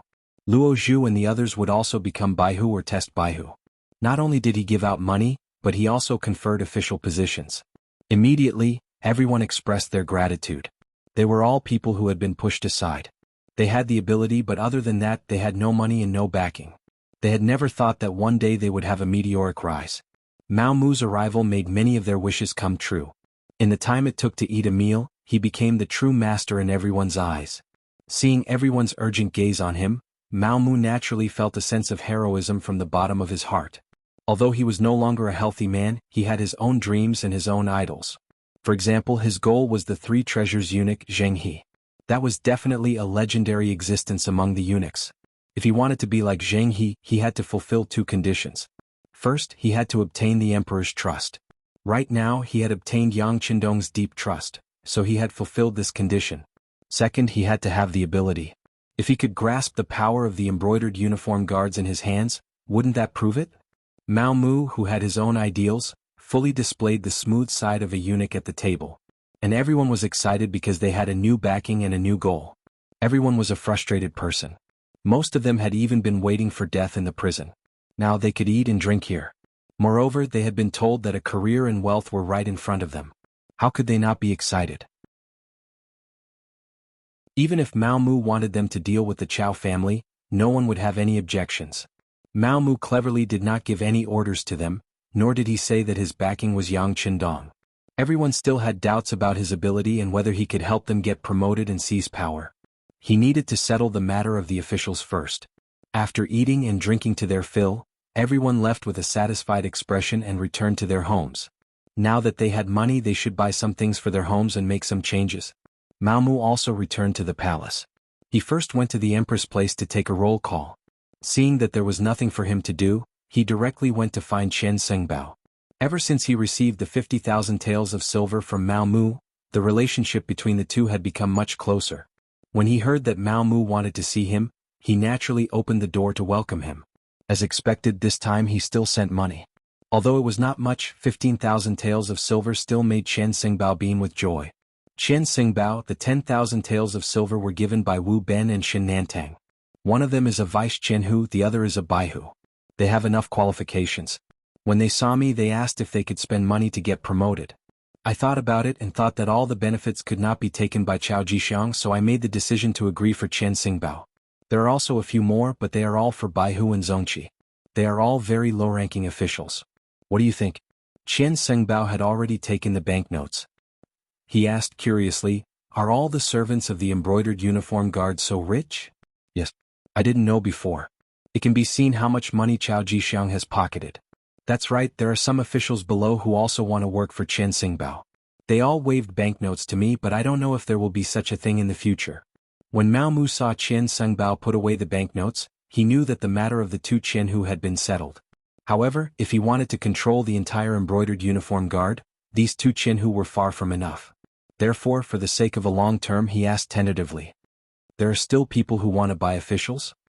At this moment, Chen Sengbao's face also turned red. He suddenly realized that this was a good way to accumulate wealth. He thought that he was smart, but he was actually so stupid. He did not know that the embroidered uniform guard had such a big profit. It seemed that he was still a little short-sighted. In the past, when he saw that the emperor would let the embroidered uniform guard do something difficult, he thought that it was a hot potato. Now it seemed that he was wrong. That's right. Not only do they want to buy Qinhu, if possible, they are also willing to pay money to buy the position of town supervisor, or even the position of advisor and advisor.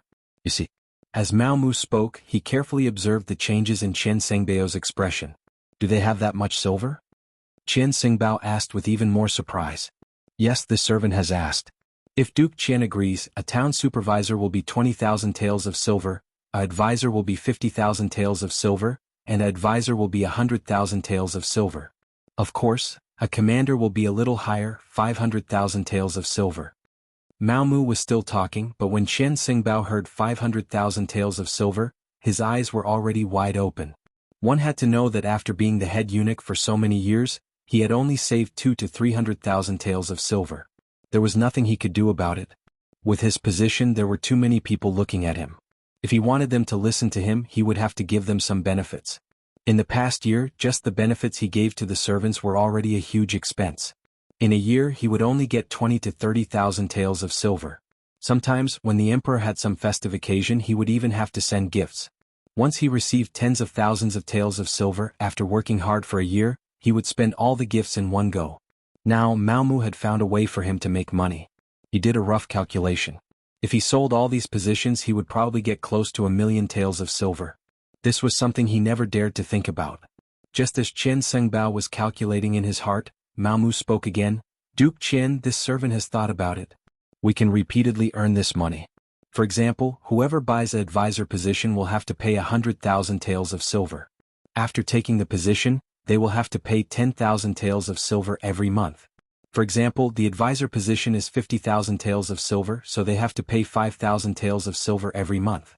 As for the commander's 500,000 taels, he would have to pay 50,000 taels a month. If they can continue to pay, they can continue to be officials. If they can't pay, they will owe at most a month before being removed from their position. In this way, we can earn a large amount of money every month. Doesn't this mean that we will get close to 100,000 taels of silver every month? Qian Xingbao was really frightened. What was the difference between this and robbery? But would these people agree? Would they be able to earn so much money every month? Seeing Qian Xingbao's shocked expression, Mao Mu felt disdain in her heart. It was only a small amount of money and he was already frightened. One had to know that Yang Qindong gave out 1,000,000 taels of silver every time. If it wasn't enough, he could ask for more. How bold was that? Moreover, this money was not a loss because once the southern Ming Empire was annexed, this money would eventually return to Yang Xie's pocket. Right now, it was just temporarily placed here. Chapter 1663. Naturally, these thoughts would not be spoken out loud. Mao Mu continued, this servant has also asked about this. They also said that as long as they are given power, they will think of a way to get the money. For example, there are so many corrupt officials in our court, and so many people who do business with Yang Xie in private. Those are all very profitable businesses. As long as they are dealt with, the money will be sent to you every month. There won't be any problems. Qian Xingbao was afraid that these people would act recklessly after gaining power. Once they made the emperor unhappy, it would be a big matter. Now that he heard that it was actually against the corrupt officials and the merchants who did business with Yang Xi, he felt a lot more relieved. Good, that's good. Seeing that Qian Xingbao had agreed, Mao Mu struck while the iron was hot. Since that's the case, does Qian need to meet them? Oh, I'll leave everything to eunuch Mao. This duke is relieved. Qian Xingbao thought about it and decided not to meet them. This way, if something were to happen, he could still shirk responsibility, but if he met them, some things were really hard to explain. This was also what Mao Mu wanted. Since that's the case, this servant will wait. I'm sure that after receiving the money, these people will thank Qian Xingbao. By the way, what rank can this official be sold to? There's no rush. Let's deal with the two Qinhu first and see their reaction. Qian Xingbao didn't know that something had happened to Chao Jixiang. He was still worried that this person would come back and cause trouble. If it was only two Qinhu, he could withstand this pressure. That's good. Mao Mu knew what Qian Xingbao was worried about. However, there were some things that he couldn't say out loud, so he temporarily agreed. But he knew that with this start, the rest of the matter would be easy to handle. He followed Qian Xingbao to draft the internal affairs report. For example, Qian Xingbao could basically appoint officials. This was one of his powers as the head eunuch. After receiving the internal affairs report written by Qian Xingbao, Mao Mu left the palace and went to the embroidered uniform guard factory. Shen Nantang and the others first took the silver back home to comfort their families. Then they came to the embroidered uniform guard factory and waited for news. After all, it was Mao Mu's words before. Whether they would be promoted or not was not certain. If this chief eunuch who served the empress was all talk and no action, then they would have to suffer. It was no wonder that everyone had such thoughts. Shen Nantang and the others didn't do anything wrong, but offending the Chao family was the biggest crime. In addition, over the years, Empress Qian's strength had not been obvious. She was basically an invisible person. No one knew what kind of power the head eunuch who served her had. Not long after, Mao Mu appeared. Seeing everyone standing here waiting for him, how could he not know what they were thinking? After chuckling, he took out the internal affairs reports written by the head eunuch, Qian Sinbao, and handed them to Shen Nantang and the others one by one according to their names. Sure enough, it was a decree of promotion. Seeing that they were still prisoners a few hours ago, but in the blink of an eye, they had become Qianhu, Baihu, Zongqi and other officials with ranks, everyone was naturally excited. When they looked at Mao Mu, there was no longer any contempt in their eyes. Instead, they were burning with passion. At this time, Mao Mu put away the smile on his face and became very serious. This Gonggong has given you what this Gonggong promised. Next, it will depend on everyone's performance. Next, I will announce the mission. Shen Nantang, Wu Ben, Luo Zhu, and the others immediately straightened their bodies. They were like an army that was about to be inspected. There are 3 main missions. First, unite those who have been oppressed by the Chao family but have the ability. Of course, those who have the ability but are depressed can also be roped in. They can be allocated according to their ability. Those who have the ability to become Qianhu can become Qianhu. But remember, don't accept those who don't have the ability. If anyone wants to make up the numbers and is caught by this Gonggong, then whoever recommended them will also be guilty. They will also be abandoned by this Gonggong. Do you understand? This was something he had learned from Yang Qindong. Although Mao Mu had not done much work, the intelligence team that contacted him would often inform him of Yang Xie's actions and methods. From Mao Mu's point of view, the recommendation was the right thing to do. In this way, it could prevent the incompetent from being promoted to the position to the greatest extent. It was unlike the Great Ming Dynasty, where as long as one had connections and even gave money, one could become an official. Even if there was a problem in the future, it would be a scam to just say that they had made a mistake. Reporting to Gonggong Mao, we understand. Shen Nantang and the others immediately replied loudly. As people who had been oppressed, they had many brothers around them. Previously they were worried that their strength was too limited. Now that they could expand their team, things would be easier. After finishing the first mission, Mao Mu began to talk about the second. The second mission is to keep an eye on the Chao family and find evidence that they are criminals. When the time is right, strike hard. Only then will you be able to truly stand out. In fact, there was no need for Mao Mu to say this. Shen Nantang and the others would do it. After all, they had suffered so much because of the other party. Now that they had a chance to make up for it, how could they be polite? Struggles had always been like this. It was either you die or I live. History had also proven that soft-hearted people could not achieve great things. Alright, let's talk about the third mission. In summary, there is only one word: obedience. Mao Mu's voice unconsciously became louder as he continued, "What I want is obedience.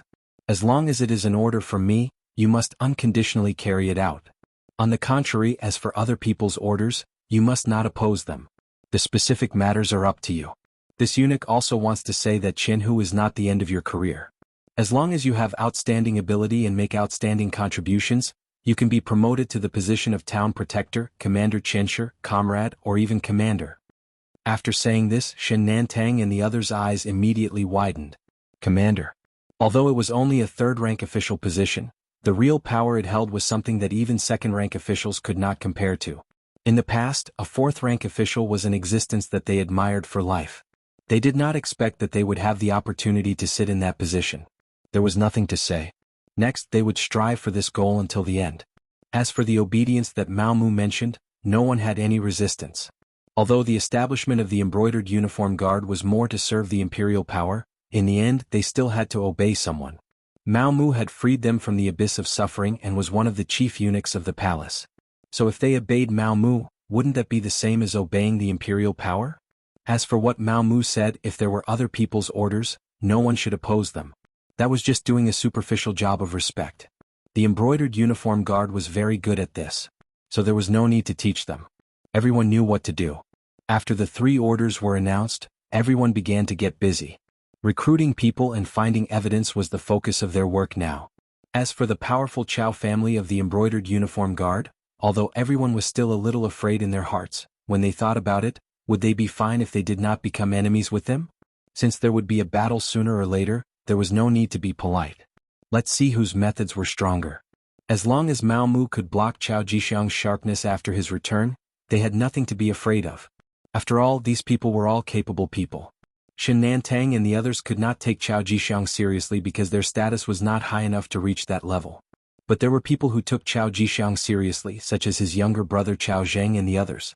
Chao Zheng and the others were very opposed to Mao Mu coming to the embroidered uniform guard to take up the position of deputy factory director.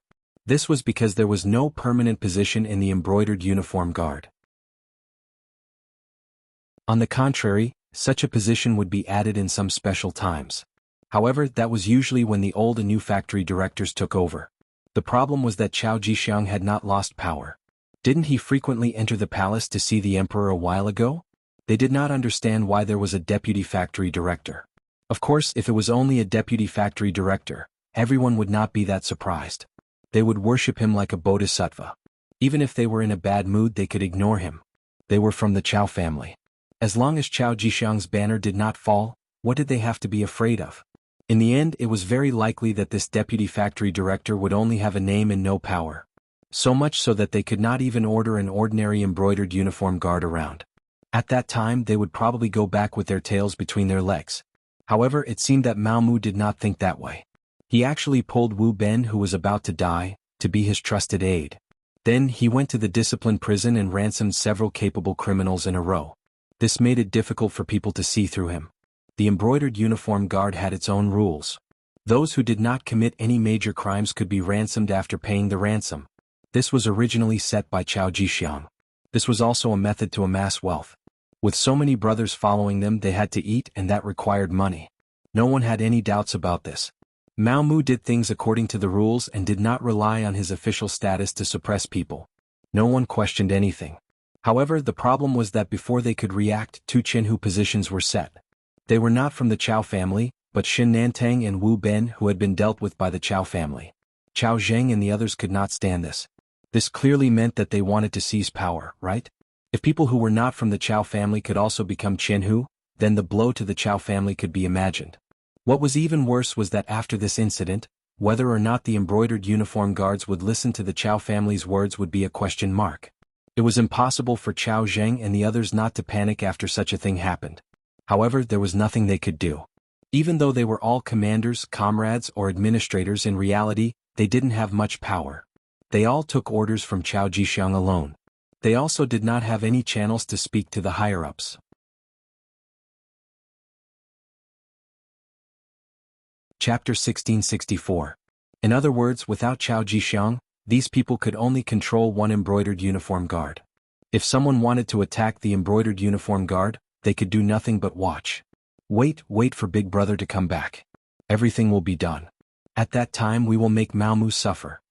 Seeing so many people from the Chao faction looking at him with expectant eyes, Chao Zheng had no choice but to say this.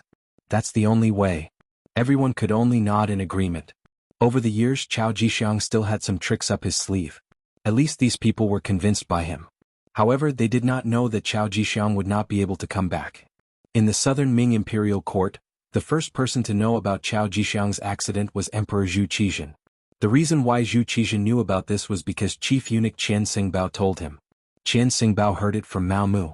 When Mao Mu reported to Yang Qindong through his contact group that he had begun to reach out to the embroidered uniform guard and obtained a good start, Yang Qindong sent this information to Mao Mu. Not only that, he also told the contact group that Yang Xie was mobilizing the military supplies, mobilizing the army, and preparing to go to war with the southern Ming Empire.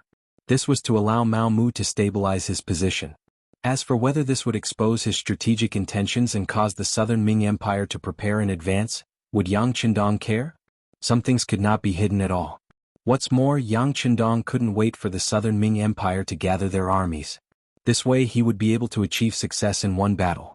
It would be better than attacking every single city and ultimately destroying the southern Ming Empire. What Yang Qindong wanted was a rich and populous southern Ming dynasty, not a mess. From this point of view, it was undoubtedly better to give the southern Ming Empire time to gather their army and end the war with a big battle. What did you say? In the side hall, Zhu Qizhen's face was filled with shock. Then he reached out and grabbed Qian Sengbao's neck, questioning him loudly. Seeing Zhu Qizhen's eyes that seemed to be able to devour people, Qian Sengbao was truly frightened. But when he thought about how he was the first to receive this information, it was equivalent to making a great contribution. He was no longer afraid and repeated, "Your Majesty, the embroidered uniform guard has sent news that eunuch Chao's matter has been exposed and has fallen into the hands of Bugnam of Gojoseon. Bugnam of Gojoseon obtained the imperial edict from Chao Jixiang's hands for Yang Shunming. Then he used the excuse that the South Ming Empire wanted to attack him and prepared to attack the South Ming Empire. Right now, Qichen City is transferring troops and supplies to Guangxi to accumulate strength." Zhu Qizhen's footsteps involuntarily took a few steps back when his hand loosened. He staggered and almost fell to the ground. Fortunately, Qian Sengbao reacted quickly and supported him. At this moment, Zhu Qizhen's mind was a mess. From Qian Sengbao's report, something really did happen to Chao Jixiang. Otherwise, Qian Sengbao wouldn't have said anything about the imperial edict. This was top secret. This Chao Jixiang was truly stupid. Didn't he say it before? If things didn't go well, he had to bring the imperial edict back safely. If not, he had to burn it. How could he let it fall into the hands of Yang Qindong? Now, with the imperial edict establishing Bugnam of Gojoseon in his hands, Yang Qindong had a righteous cause in his hands. He had a legitimate reason to make a move against the South Ming Empire. This was truly lifting a rock and smashing it on his own feet. Your Majesty, are you all right?" Qian Sengbao, who was afraid that Zhu Qizhen's anger would harm his body, hurriedly asked carefully after a while. Qian Sengbao's call brought Zhu Qizhen back to his senses. Then he rejoiced. Fortunately, he knew everything in advance. This way he could immediately make some preparations. Thinking of this, he couldn't help but look at Qian Sengbao with a gratified expression and said, "Great companion, you did well in this matter. The embroidered uniform guard is also very capable. Now that something has happened to Chao Jixiang, have you thought of a successor?" Previously, when Mao Mu reported this matter to Qian Sengbao, he was truly shocked. Firstly, he was shocked that Chao Jixiang would be captured by Bugnam of Gojoseon. Of course, he was secretly happy in his heart. This meant that he had one less powerful opponent. Secondly, he was shocked that this news was actually known by Mao Mu so quickly. Could it be that the embroidered uniform guard really had such strength? But why didn't he see them as capable before? Seeing Qian Sengbao's puzzled expression, Mao Mu had already prepared an explanation and said, "Duke Qian, actually, there are still many capable people in the disarming uniform guard. It's just that because Chao Jixiang eliminated dissidents and only knew how to make money, he was suppressed. Now that these people have obtained Duke Qian's support and have a certain amount of power, they naturally have to do their best. It's not a big deal to find out some things." Because of Chao Jixiang, Qian Sengbao didn't know much about the embroidered uniform guard's work. Thus, he didn't have any doubts after hearing everything from Mao Mu. Then he patted Mao Mu's shoulder and said, "Not bad, you did well in this matter. Since something has happened to Duke Chao, then you can be promoted to the position of Vice Duke." "Many thanks, Duke Qian." Mao Mu was waiting for these words. Immediately, a banknote worth 220,000 was delivered to Qian Sengbao. Looking at the number on the banknote, Qian Sengbao's heart skipped a beat. Then he put it away and patted his chest, saying that he would take care of this matter. In fact, even if Mao Mu didn't give him the banknote, he most likely wouldn't be able to run away from the position of Vice Duke. After all, Qian Sengbao was already the head eunuch. If he became the embroidered uniform guard's Vice Duke, then his power would be too great. Even the emperor would be afraid of him. Even if he couldn't take the position, he couldn't let others take advantage of it. It had to be known that other than Chao Jixiang, there was still the imperial horse eunuch Kai Zhong, keeping an eye on him. Compared to the ambitious Kai Zhong, the obedient Mao Mu who knew how to be filial to him was more suitable.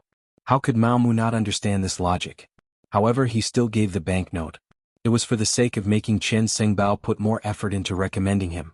Using 200,000 taels of silver to settle the matter and obtain the position of Vice Duke of the embroidered uniform guard was definitely not a loss. When the emperor asked, Qian Sengbao, who was already prepared, immediately said, "Your Majesty, have you forgotten? Didn't Duke Mao Mu, who served the empress, become the Vice Duke of the embroidered uniform guard? It must be said that he is quite capable. In such a short time, he has already managed the embroidered uniform guard in an orderly manner. For example, this information was provided by him. He actually has this kind of ability. It seems that we have overlooked the talented person by our side." Since that's the case, Mao Mu is capable and loyal enough. Furthermore, he has the recommendation of the Vice Duke. Then let Mao Mu take over the position of Vice Duke. Tell him that we look forward to his continued efforts and creating new achievements. This subject obeys. Qian Xingbao saw that he had achieved his goal and was naturally overjoyed. However, the worry on Zhu Qixin's face did not disappear. He continued, "How about this? Pass down our decree and announce to the world that the previous Vice Duke of the Embroidered Uniform Guard, Chao Jixiang, stole our imperial edict and secretly stamped the imperial seal. The Southern Ming Imperial Court will not recognize his actions and neither will we." Zhu Qixin acted shamelessly. Although smart people could clearly see what was going on, would a eunuch, even if he had some power, really dare to secretly write an imperial edict and stamp it with the imperial seal? However, seeing through was one thing. If Zhu Qixin did not recognize it, at least he could salvage some of the influence. Mao Mu thus became the Vice Duke of the Embroidered Uniform Guard. Shen Nantang, Wu Ben and the others were naturally overjoyed. Chao Zheng and the others' expressions were very ugly. Their backer, Chao Jixiang, had fallen into the hands of Bugnam of Gojoseon. It could be imagined that he would not return in this lifetime. As people of Chao Jixiang's faction, where should they go from here? Chao Zheng was the current commander of the Embroidered Uniform Guard. It seemed that he held great power. However, he was just a dog by Chao Jixiang's side, a chess piece. In the end, he was just an important chess piece. He was not a eunuch. Without an imperial edict, he could not enter the palace, let alone see the emperor. In terms of influence in the palace in front of the emperor, he was naturally far inferior to Mao Mu, who was originally the head of the eunuchs. Now that Mao Mu's position was above his, Chao Zheng was suddenly in a difficult position. He did not know what to do. Bow down to Mao Mu? The people of Chao Jixiang, who had always been proud, were not willing to do so. At least, Chao Zheng believed that he and the others still had the strength to fight. Thinking of the arrangements that his elder brother, Chao Jixiang, had made in the Embroidered Uniform Guard for more than 10 years, he decided to wrestle with Mao Mu. As long as he could control the entire Embroidered Uniform Guard at that time, he would not have to worry about Mao Mu not coming to talk to him. At that time he would bow down and raise some conditions. Then he would be able to regain the initiative. Chao Zheng told his thoughts to the other people of Chao Jixiang and received everyone's support. They were all grasshoppers on the same rope. At this moment, no one could escape. They could only try their best. However, they had imagined themselves to be too powerful, and they had underestimated Mao Mu too much. Without power, without an official position, and without a strong economic foundation like Mao Mu, the result of the struggle was inevitable. In particular, after the Embroidered Uniform Guard learned that Chao Jixiang had been captured by Bugnam of Gojoseon, the people who had been suppressed immediately began to have ideas. At this time, Shen Nantang, Wu Ben and the others began to recruit people. They gave money and official positions. It was easy to imagine who would be willing to work for the Chao Jixiang faction. Not long after, not only did the people who had been suppressed stand on Shen Nantang's side, the neutral people also stood on Shen Nantang's side. Even some of the unimportant people in the Chao Jixiang faction began to have ideas and came to seek refuge. Moreover, they were not empty-handed. They had all sorts of evidence of corruption in the Chao Jixiang faction. Everyone kicks a man who is down. After nearly a month, the Embroidered Uniform Guard began a bloody purge. Anyone who was a member of the Chao Jixiang faction or was related to the Chao Jixiang faction in the end became the target of the purge. Mao Mu was beginning to prepare for Yang Xie's entry in advance. He wanted to give Yang Xie a team that could fight, not a person who only held a position and did not do anything.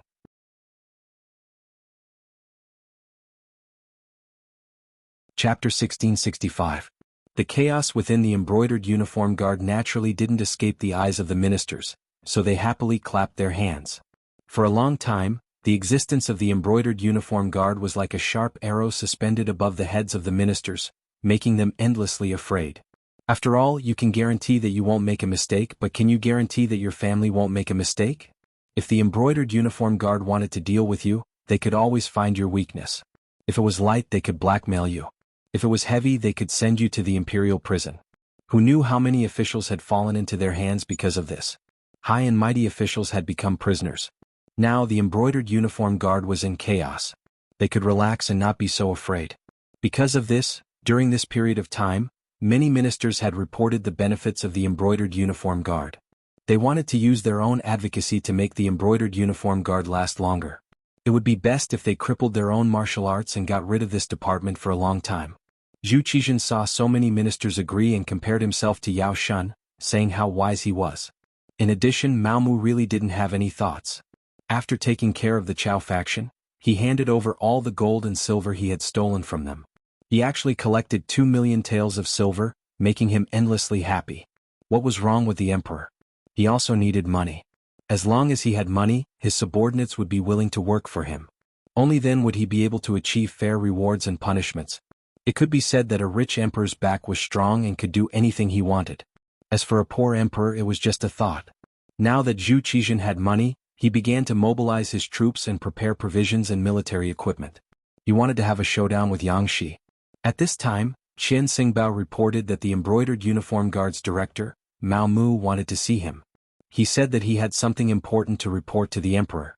At this time, after Mao Mu unified the embroidered uniform guard, he began to bare his fangs. He slowly went past Qian Xingbao to report to Zhu Qizhen. This was the first time he tried to sound him out, so Mao Mu wasn't too anxious. Instead, he wrote some of the contents of his report to Qian Xingbao. When Qian Xingbao saw the report that was nearly a foot thick, he knew that he couldn't do this. He could report according to the text, but once it involved specific matters, if the emperor asked a detailed question, he couldn't answer. Thus, he took the initiative to ask Mao Mu to personally report to him. Faced with Qian Xingbao's request, Mao Mu naturally rejected it. He even said that he was Qian Xingbao's subordinate, so how could he report to the emperor without his permission? This was impossible. Mao Mu's attitude made Qian Xingbao very satisfied, and he immediately confirmed what he wanted to report. This led to today's events. The recent work of the embroidered uniform guards had been very effective. Not only did they win the reputation of the officials, but they also earned money. Zhu Qizhen had long wanted to call Mao Mu to encourage them. However, his great companion, Qian Xingbao, said that Mao Mu was very busy, so he gave up the idea. Now that the other party had come knocking on his door, of course he had to meet him. In the Qingjing Hall, Mao Mu saw Zhu Qizhen sitting high on the dragon throne. He also saw Qian Xingbao standing to the side with a smile on his face. For some reason, he always had a feeling that behind that smile was a hidden killing intent, as if he did not perform well, the other party would come to settle the score with him. Mao Mu knew his own strength very well. Although he had taken control of the embroidered uniform guards, he had been silent for too long. If he wanted to fight Qian Xingbao head-on, his strength was still not enough. Now that he still needed to rely on the other party, he naturally knew what to do next. First, he respectfully knelt on the ground and kowtowed, shouting "Long live." After Zhu Qizhen asked him to stand up, he stood up and gave a detailed report on the performance of the ministers. Especially those officials who went to Yangxie, their actions were reported by Mao Mu in detail. At first, Zhu Qizhen still had a smile on his face. He could feel that Mao Mu's work was very detailed, which made him very happy. He was excited that he had found another talent. However, as Mao Mu reported more and more, he began to lose his cool. Especially after hearing so many officials talk about how powerful Yang Xie was and how he could not defeat them, his face turned black. He knew that Yang Xie would not be so kind as to let the officials go to Tsushin City for free. However, when he considered that Yang Xie was indeed powerful, there were many things that could be learned. In addition, his arrogance caused trouble. In Zhu Qizhen's heart, Yingtian Prefecture used to be the capital of the Great Ming Dynasty. Later on, it became the capital. The prosperity here was not something that a deserted island could catch up to in a short time. He wanted to see Yang Qindong make a fool of himself and let everyone see the difference between the two sides. In order to calm the hearts of the officials, he agreed to send the observation team. However, ever since the Crown Prince's junior tutor, Minister of War Kuang Yi, was chased back early and heard about what happened in Yangxie, he felt that things were going to go south. He hurriedly gave an edict to end the observation team early. He thought that since the time was too short, it should not be a big problem. During this period of time, he was preparing for war and did not care so much about it. Now that he heard Mao Mu's report, he knew that the attitude of the officials under him had changed greatly. Following Mao Mu's report, these officials actually compared Crimson City to a heaven-like existence, and even exaggerated the strength of the Yang faction.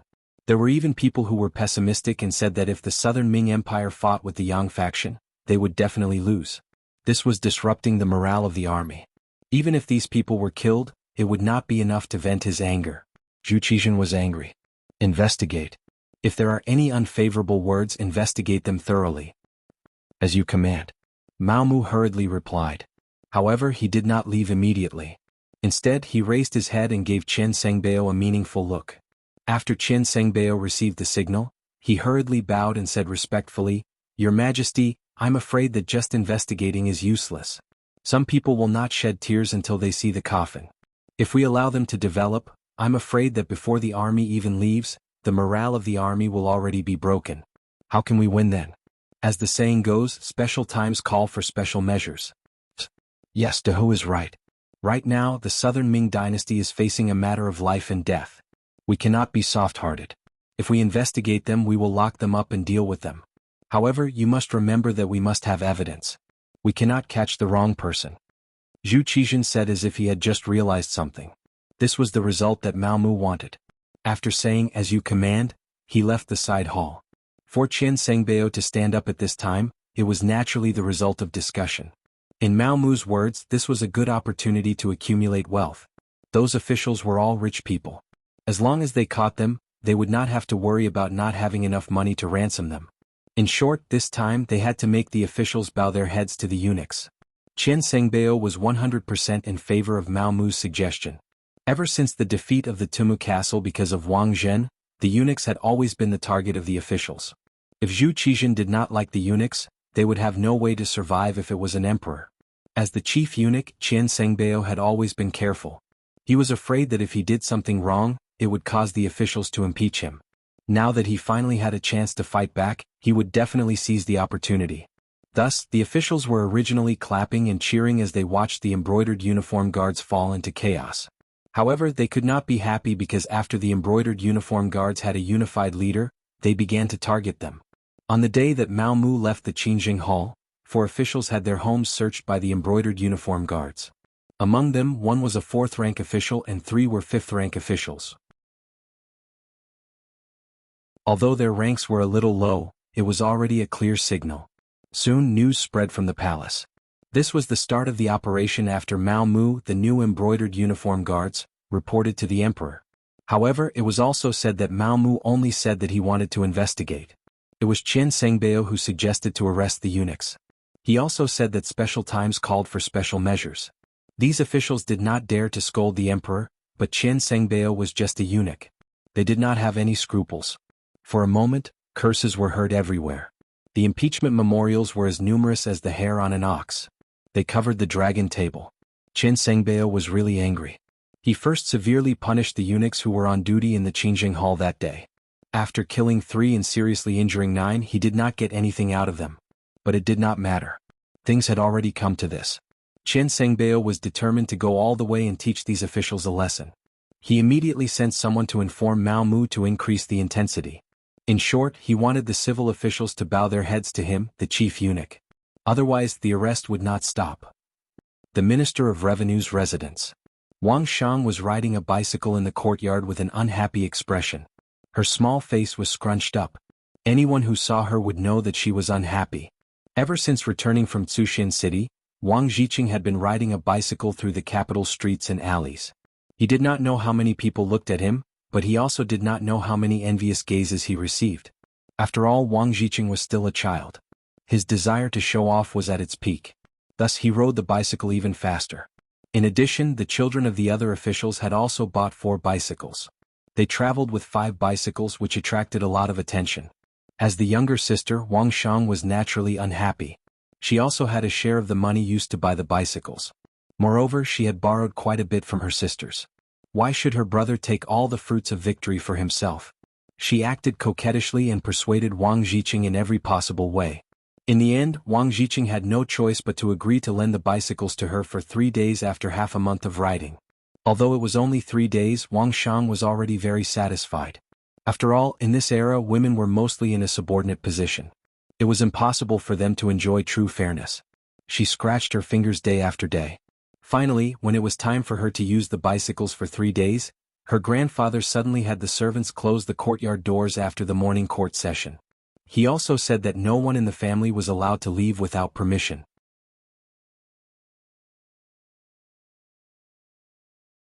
Chapter 1666. Wang Shang couldn't accept this. She had already asked her friends to ride the bike together and she wanted to show off like an older brother. How could she be happy when her plans were disrupted?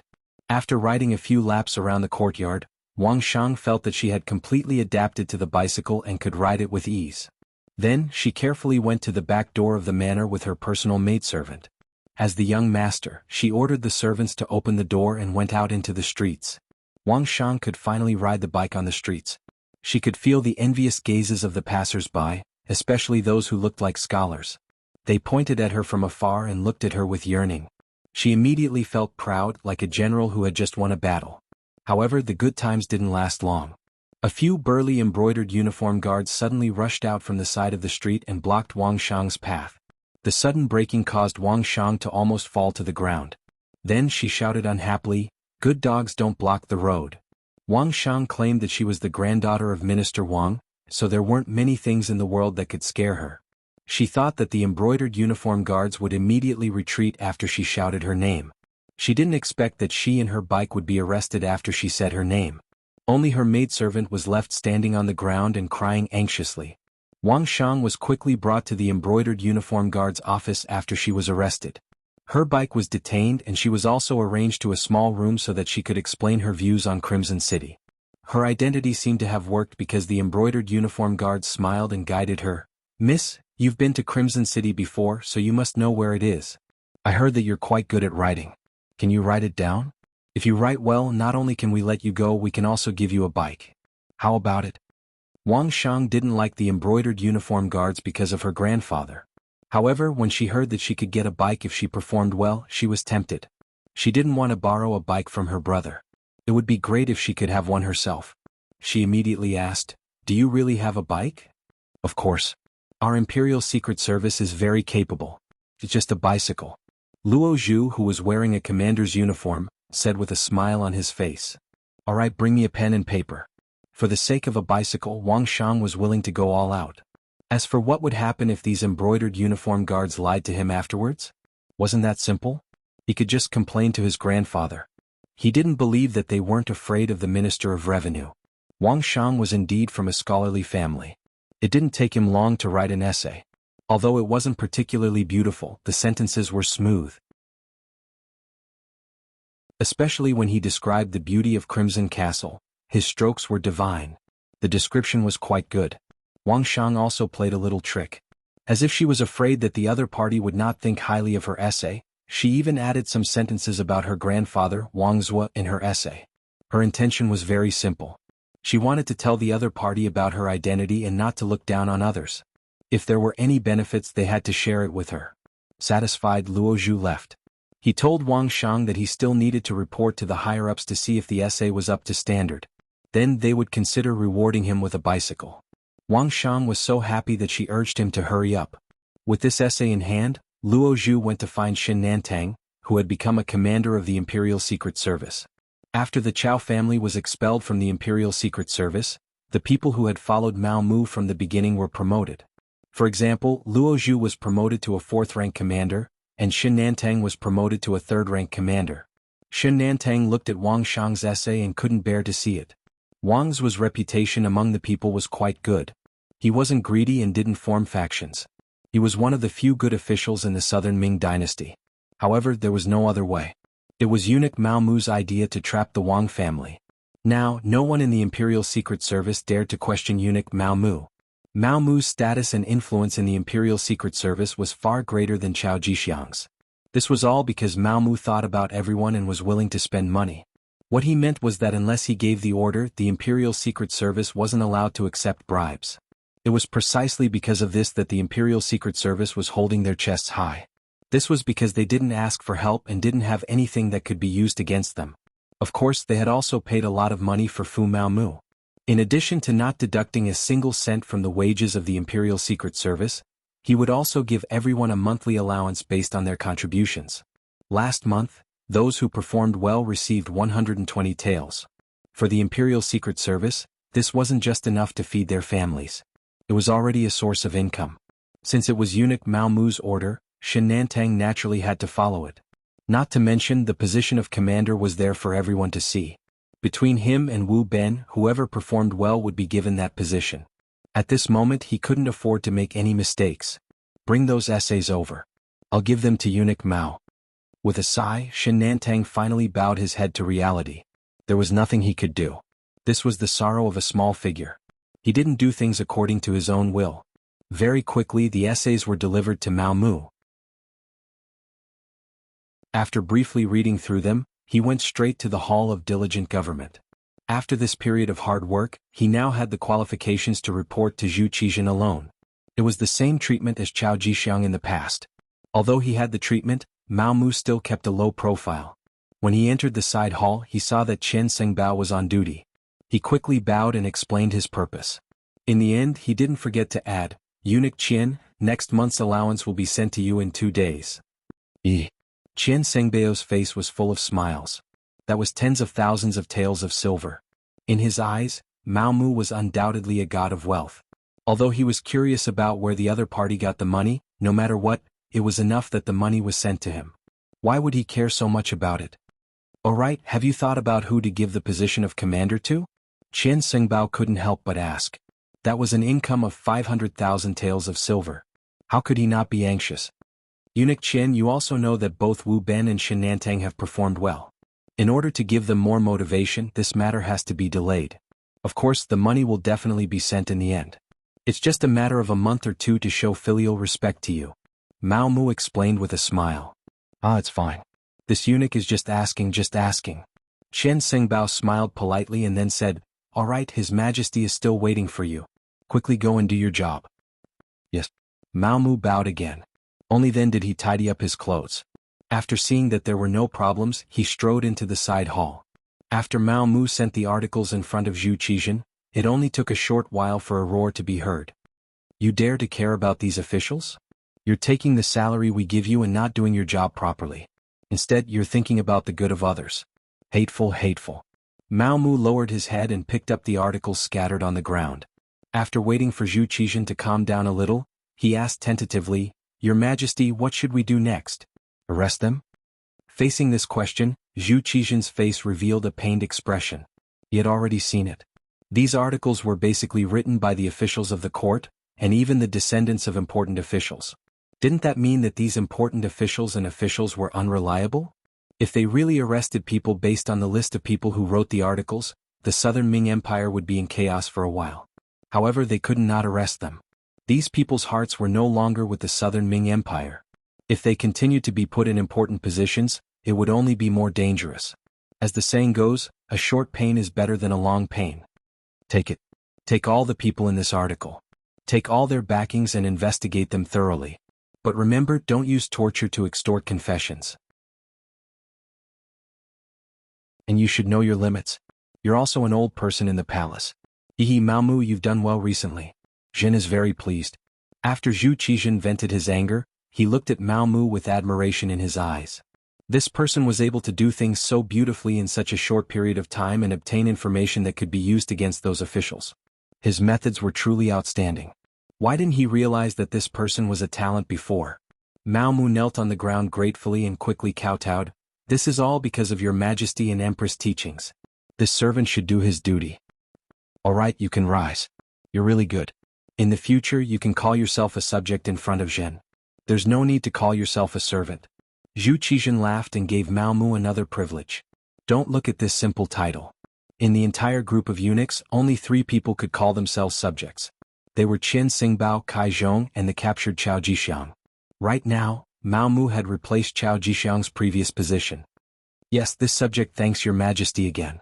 Ha ha ha. Looking at the kneeling Mao Mu, Zhu Qizhen stroked his beard and laughed in satisfaction. After leaving the palace and receiving the imperial decree, Mao Mu was in high spirits. No one knew better than him that the people who were captured this time were all capable officials of the Southern Ming Empire. In other words, once these officials were imprisoned, it was equivalent to the Southern Ming Empire's political power collapsing by half. This was greatly beneficial for the Yangtze's next move against the Southern Ming Empire. At the same time, the official residence of the Ministry of Personnel had already become chaotic. Wang's most beloved granddaughter, Wang Shang, had mischievously walked out of the residence and was caught by the embroidered uniform guards on the streets. When the accompanying servant girl came back to report, bursts of crying rang out in the manor. Wang Shang's mother, Wang Zhangshi, was the one crying the loudest. Her crying made Wang's eldest son, Wang Shang's father, Wang Guang, who was currently serving in the Ministry of Personnel, extremely anxious. Wang Zhuo quickly found out about the commotion here. His wife, Wang Songshi, also started crying. She then said that the embroidered uniform guards were all bastards, demons who killed without batting an eyelid. This time Wang Shang had fallen into their hands. Who knew what would happen?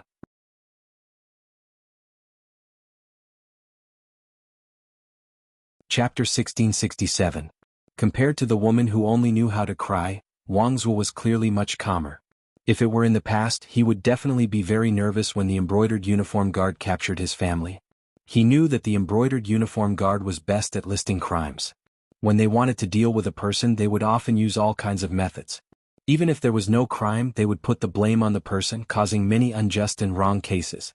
This was also the reason why the officials disliked and hated the embroidered uniform guard. However, now that the embroidered uniform guard had undergone an internal reorganization, the new chief Mao Mu was a good old man. He smiled at everyone he saw. Moreover, this kind of smile wasn't superficial. It was a real smile. Because Wang Zhuo often went to the palace, he had met him twice. Both times, the other party was very respectful. This was something that Wang Zhuo, who boasted that he had seen countless people, could clearly feel. The embroidered uniform guard had changed its leader, so its style should also change. Even so, the outcome of Wang Shang's capture might not be so bad. Wang Zhuo comforted himself in his heart. He was still wondering if he should go to the palace or directly ask the embroidered uniform guard for Wang Shang. With his status as a minister, in addition to his influence and seniority in the court, Mao Mu would definitely give him face. However, he was a minister after all and had been a minister for several dynasties. In terms of calmness, he was still good. He still wanted to see the situation before making a decision. He didn't want to give up his old face to beg for help so quickly. He still wanted to. There was no need to think. Before Wang Zhuo could make a decision, the embroidered uniform guard had already arrived. First, they surrounded the prince's residence, then a group of people jumped in through the door. The servants watching the house were so frightened that they knelt on the ground, not even having the courage to stop them.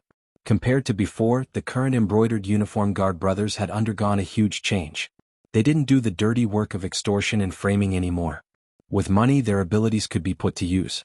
The current embroidered uniform guard no longer muddled along and waited for death. Each of them was an expert and very brave. More importantly, Mao Mu no longer deducted everyone's salary. He also did his best to satisfy the embroidered uniform guard brothers in terms of equipment. In the past, because of the lack of money and the greed of the Chao family, the low-level members of the embroidered uniform guard often didn't even have the money to change their clothes. Therefore, sometimes, they would wear tattered flying fish suits to carry out missions to make people feel to look very down and out. Unlike now, the flying fish suits are all over the place. Since they were in a good mood, their complexion was good, and they were all skilled in martial arts. As soon as they appeared, they gave me a feeling of elites and a murderous aura. Frightened by the embroidered uniform guard's imposing manner, no one dared to stop them. When the group of people arrived at the Wang family's courtyard, Shen Nantang shouted, "Is there anyone in charge? Come out and answer me." This time, Shen Nantang came to the prince's mansion to invite Minister Wang. This was enough to prove that the embroidered uniform guard valued this minister. Soon the sound of footsteps could be heard. The members of the Wang clan's various courtyards, including the servants and guards, all walked out. Walking at the front was an elderly man, but judging from his calm footsteps, although this person was very old, his aura and spirit were still very strong. Needless to say, only the Minister of Revenue, Wang Zhuo, could have such an imposing aura in the prince's residence. Wang Zhuo walked straight until he was 5 or 6 steps in front of Shen Nantang and the others. Then he said in a voice that was neither servile nor overbearing, "This official is the Minister of Revenue, Wang Zhuo. May I know your name?" Shen Nantang naturally knew Wang Zhuo. The embroidered uniform guard had detailed information about these important ministers. Therefore, when he saw the person in charge, he first cupped his hands and bowed. Then he put down his hands and put his right hand on the embroidered spring saber at his waist, saying, "Minister Wang, this humble one is the embroidered uniform guard's Minister Shen Nantang. This time I am acting on imperial orders. I hope Minister Wang can cooperate." As he spoke, Shen Nantang took out a secret order and presented it in front of Wang Zhuo. Reaching out to take it, his eyes fell on the secret order. Seeing that it was the emperor's decree and was stamped with the imperial seal, he knew that the matter could not be changed. Wang's brows were tightly knitted together. Then he sighed and said, "Since you are acting on the emperor's orders, this old man will naturally cooperate and go with you. However, my family is innocent. Please don't make things difficult for them." This is natural. Nowadays, the embroidered uniform guard does things according to the law. As long as Minister Wang cooperates, your family will naturally not have to worry. Xin Nantang immediately guaranteed. Hearing Xin Nantang's words, Wang Zhuo nodded and then stretched out his hands saying, "Then this old man will go with you. Father. Grandfather. Master." For a moment the shouts came one after another. Then uncontrollable cries came from the courtyard. Clearly, everyone could see that this time the embroidered uniform guard had come to capture Wang Zhuo. Without this pillar of support, half of the Wang residence would collapse. "What are you crying for? This old man is just being asked to assist in the investigation. It's not like I have already been convicted." Wang Zhuo was not satisfied with his family's performance. His gaze fell on his eldest son Wang Guang and said, "Guang, our father is not here. You have to take care of the family. Take care of your mother, brother and children." "Yes, father, don't worry." Wang Guang also said with tears in his eyes. "Okay, let's go." Wang Zhuo knew that at this time, it was meaningless to say anything more. It was better to leave immediately. He said to Xin Nantang, "Xin Tongji, let's do it." Seeing that Wang Zhuo was very cooperative, Xin Nantang's eyes showed that he could not bear to see him like this. "There's no need to use tricks. This official believes that Minister Wang will cooperate with us." This meant that he did not need to be shackled. Wang Zhuo thought for a moment and threw a grateful look at Xin Nantang. After all, it would be very embarrassing to be shackled in front of his family. This was the last shred of dignity that he had left. Wang Zhuo left. The group of embroidered uniform guards did as Xin Nantang said. They did not make things difficult for the people of the Wang residence. They did not even leave people to keep an eye on them. The people of the Wang residence were free to enter and leave. If Wang Zhuo had not been taken away, perhaps everyone would have thought that it was just a dream. After Wang Zhuo left, the eldest son, Wang Guang, sent people to take good care of his mother, Wang Songshi. He also arranged for the guards and parents to guard the courtyard. Then he hurriedly left the residence with people. He wanted to move around and find the officials that were on good terms with his father, as well as other ministers, to see if there was any way to save the situation. However, Wang Guang was destined to be disappointed. Because on this day not only was his father taken away by the embroidered uniform guards, many important officials in the court were also taken away. Among them were the Minister of Appointments Chen Sun, the Minister of Rights Xie Chong, the Minister of Justice Xiao Xian and so on. For a moment the capital was in chaos. The officials were also in danger. They constantly sent people to find out what had happened and whether the embroidered uniform guards would continue to take people away. In the palace, Mao Mu became the most popular person. Anyone who had some connections with him would send people to inquire about the situation. As for himself, he was drinking tea with someone in a small courtyard in the palace. Across from Mao Mu sat a eunuch wearing an official's robe. His dark eyes had already swept over Mao Mu countless times. Mao Mu hated this kind of unrestrained gaze. However, he knew that now was not the time to fall out with the eunuch. At the very least, the opportunity was not ripe yet. Across from him sat one of the three great eunuchs of the southern Ming dynasty, Kai Zhong, who controlled the Imperial Horse Directorate. At the same time, he was also one of the eunuchs in charge of writing. He was the kind of person who could be summoned by the emperor at any time and had the opportunity to serve him at any time. It was precisely because of Kai Zhong's relationship that he could reach the heavenly court that Mao Mu was very polite to him. He even had to bow to him as a junior. After all, in terms of age and experience, Kai Zhong was indeed much stronger than him. Only a chief eunuch like Chen Sengbao would not be at a disadvantage when facing him. "Good tea." Mao Mu quietly flattered him, breaking the somewhat awkward atmosphere. "Drink more of this good tea. When we leave in a moment, I will send someone to deliver some to you, Sir Mao." Kai Zhong smiled. However, when others saw this smile, they couldn't help but feel a wave of goosebumps. "Many thanks, Sir Kai. However, I don't know if Sir Kai has summoned Mao Mu for something?" Mao Mu didn't want to believe that Kai Zhong would be so kind as to invite him to drink tea. He definitely had something to say. At the very least, he really couldn't figure out what it was. How could I dare to order you? Sir Mao is currently the emperor's favorite. I can't wait to curry favor with you. How could I dare to order you?" Sir Kai is too kind. This humble one is truly unable to accept it. Mao Mu smiled and returned Kai Zhong's gaze with a soft glare. Although in terms of experience he was indeed inferior to Kai Zhong, if Kai Zhong wanted to step on him, he had the power to resist. With Empress Qian's approval and trust, in addition to the power he held in the embroidered uniform guard, Kai Zhong couldn't do whatever he wanted. Kai Zhong naturally understood this point. That was why he called Mao Mu over to discuss this matter and invited him to drink tea. He wasn't like the other eunuchs who could just directly give him orders. Sensing a trace of rejection in Mao Mu's words, Kai Zhong laughed. He could understand Mao Mu's feelings. When he first took over the position he faced those powerful and experienced old eunuchs just like today. It was because of this experience that he wouldn't underestimate Mao Mu, much less make an enemy out of him. He clearly understood what it meant to be a newborn calf that wasn't afraid of a tiger. Moreover, there was still Chen Sinbao, the head eunuch. It wasn't time for him to compete with Mao Mu. That would only benefit others.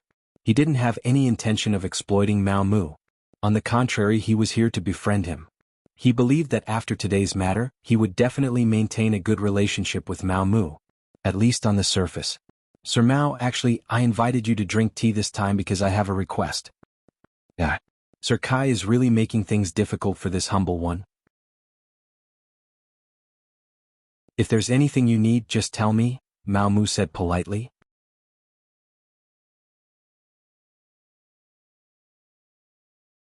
Chapter 1668. Good, straightforward.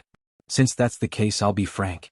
Today, the embroidered uniform guard has used thunderous methods to capture people, and the people they've captured are all officials of the observation mission heading to Crimson City.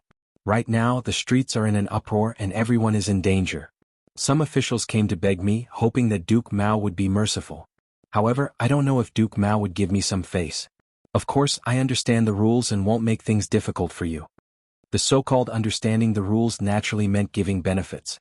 Mao Mu was very clear on this point. It was still the same sentence. What was the point of the eunuch turning into this androgynous appearance? Wasn't it just to earn more money? With money in hand, anything was worth it and there was nothing to fear. After understanding that the other party had come to beg for mercy, Mao Mu's anxious heart relaxed. He was truly worried that the other party might have found out something. Although the contact group that Yang Qindong had arranged for him was unknown even in the Yangxia, it was still in the capital. But after all, this group lived in the capital. If someone wanted to investigate, no one could guarantee that they wouldn't give themselves away. Especially since he had become more and more high profile recently, there were probably many people secretly investigating him. Kai Zhong was a veteran eunuch of power, and he was also in charge of the Imperial Horse Directorate. He had the power to mobilize troops and countless capable people under his command. Who knew if he had received some information that could threaten him? Mao Mu had been worried about this. If that was the case, then he would have to fight even if he couldn't. It was just a pity that he couldn't complete the mission that Yang Qindong had given him.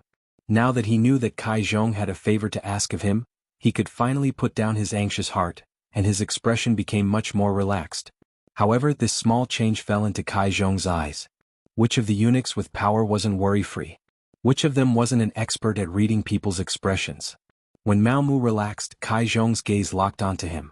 However, he didn't immediately ask, but he was certain that Mao Mu had a secret that he couldn't let others know. Mao Mu didn't know any of this. He was still interested in asking who had the face to invite eunuch Kai. Haha, I'm sure Duke Mao knows this person as well. He's the current Minister of Works, Wei Luo. He's also a member of the Observer Group. Although he didn't do anything wrong, it's better to be safe than sorry. He still entrusted himself to our family and is willing to pay 20,000 taels of silver to ensure his safety. What does Duke Mao think about this? Kai Zhong chuckled as he hid what he had just discovered in the depths of his heart and spoke with a smile. Upon hearing that he was pleading for Wei Luo, Mao Mu had a plan in his heart. This time, the Southern Ming Empire had indeed put in a lot of effort in sending the observation team to Crimson City. The fact that all 6 ministers were present was enough to prove everything. Among them, the Minister of War, Kuang Yi, had been sent back halfway because he had angered Yang Qindong. The other 5 ministers had observed the entire process. Now, 4 of the 5 had already been invited to the embroidered uniform guard, leaving only Verlo, so it was no wonder that he was nervous. However, Mao Mu had no intention of dealing with Verlo. After returning from Crimson City, Verlo had privately said that Crimson City was very powerful, that Yangxia was very powerful, and that the southern Ming Empire couldn't compare. However, Verlo's abilities were truly limited. Under his leadership, the Ministry of Works hadn't made much progress in the past few years, and the cannons they were building were still solid shells. Verlo's strength lay in flattery, using his high position to seize power and amass wealth. During his time in charge of the Ministry of Works, a few capable officials had been suppressed. How could such people be Mao Mu's target? He clearly knew that Yang Qindong's orders were to arrest all capable officials and disrupt the upper echelons of the southern Ming Empire's political power. Mediocre officials like Verlo naturally wouldn't be affected. On the contrary, such people should have more power.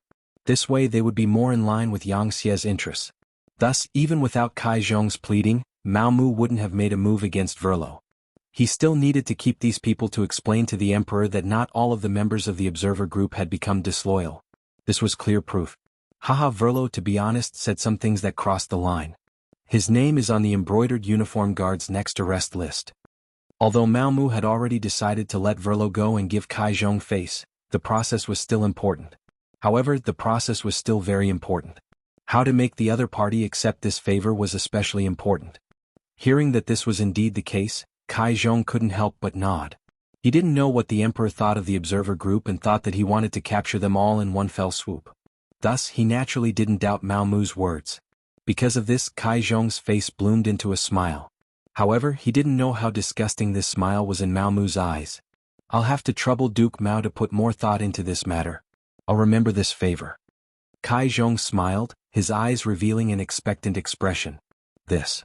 Mao Mu first pretended to be in a difficult position. Then, as if he had made a decision, he said, "All right, since even Duke Kai has spoken, I'll do my best." Although he said that he would do his best since he had spoken, there was nothing that couldn't be done. Immediately, Kai Zhong's smile grew even wider. After discussing business and pocketing the 20,000 taels of silver, Mao Mu left. Seeing his departing figure, Kai Zhong gradually put away the smile on his face. With a snap of his fingers, a sturdy man walked into the small courtyard. Uncle. The man's surname was Kai Gu, and he was Kai Zhong's nephew. After entering the palace, Kai Gu had spent a great deal of effort to find this nephew of his among the common people. Then he allowed him to live a life of luxury and let him continue the Kai family's bloodline. It could be said that he was Kai Zhong's trusted aide. Keep an eye on this Mao Mu. I keep feeling that there's something about him that no one knows. Thinking of the relaxed expression on Mao Mu's face, Kai Zhong decided to investigate carefully. Perhaps there would be an unexpected surprise. After Mao Mu left Kai Zhong, the corners of his mouth rose into a slight smile. Who did he think he was? Treating him to a cup of tea and taking out 20,000 taels of silver could solve the problem of a minister? Mao Mu was even certain that the Ministry of Works Minister Wei Luo had taken out more than 20,000 taels of silver. It was just that Kai Zhong had embezzled some of it. This was even better. He could kill two birds with one stone. He thought about how to deal with Kai Zhong. He had a feeling that the other party's smile was sinister and vicious, like a poisonous snake that would bite in the dark. If he wasn't careful, he could be poisoned to death. The existence of such a person was definitely a hidden danger to his plan. If possible, he had to get rid of him first. Thinking this, Mao Mu returned to the Empress Palace. When he saw the Emperor's imperial carriage, he knew that the Emperor had come to see Empress Qian. He straightened his body and walked into the palace. As the chief eunuch of Empress Qian's palace, Mao Mu had great prestige here. In addition, he was willing to spend money. The eunuchs here were all very respectful when they saw him, and there was a sense of respect that came from their bones. After all, in a place like the palace where internal strife was fierce and people could die at any time, it was very important to have a good subordinate. It meant that your chances of survival would greatly increase. Duke Mao. Duke Mao is back. There were people constantly greeting him, and Mao Mu also responded with a smile. He walked to the Empress Palace and didn't see Chen Sengbao. He probably wasn't on duty today. Thinking that this was a good thing, he could carry out his plan. Thus, he strode into the palace. In the Empress Palace, Empress Qian was eating with Zhu Qizhen. After seeing Mao Mu walk in, Empress Qian didn't care. She was really an empress who stood aloof from worldly affairs and was extremely kind. She also knew that the eunuchs around her were favored by the emperor and entrusted with important tasks, so she wasn't angry when she didn't see them serving her. If this kind of personality became a concubine in the Qing Palace, she probably wouldn't even survive one episode. she would be played to death by others. This subject greets the emperor and empress. Long live the emperor and long live the empress. As soon as he entered the palace, Mao Mu hurriedly knelt on the ground and bowed. Oh, it's beloved official Mao. Quickly get up. Zhu Qizhen glanced at Mao Mu, and his eyes revealed a joyful expression. Then he thought of something and asked, Beloved official Mao, have the important officials been arranged? Remember, you must interrogate them properly, but you must ask according to their physical condition. Don't be too hasty. Some of them are really too old. This wasn't Zhu Qizhen sympathizing with the subordinates. This came from his heart. For example, the Minister of Revenue Wang Zhua. He was now 84 years old, and it was rare that he still had such a healthy body. Perhaps this was because the food he ate didn't have any waste oil or additives. It was all natural. In reality, Wang Zhua's fate had changed because of Yang Qindong's appearance. In history, he died in the Tumu castle. However, in this life he was saved and came to the capital of the southern Ming dynasty. He had been serving Emperor Yingzong and had lived until now. His health was quite good. From this point, it could be seen that Zhu Qizhen really didn't have anyone he could use. Otherwise, at his age, he would have already retired and returned to his hometown. How could he still serve the court? Mao Mu understood Zhu Qizhen's meaning. He immediately bowed and said, This subject obeys the decree. There is no rush to interrogate them. First, we must protect their bodies. Wait for them to see our southern Ming dynasty defeat Yangxia and let them know how wrong they are. Zhu Qizhen was only worried that the embroidered uniform guards' methods would be too harsh. As the emperor, he knew some of the embroidered uniform guards' methods. That was why he reminded them. Because once these officials were beaten to death in prison, the other officials would definitely report to the emperor and impeach him. At that time he would have a headache.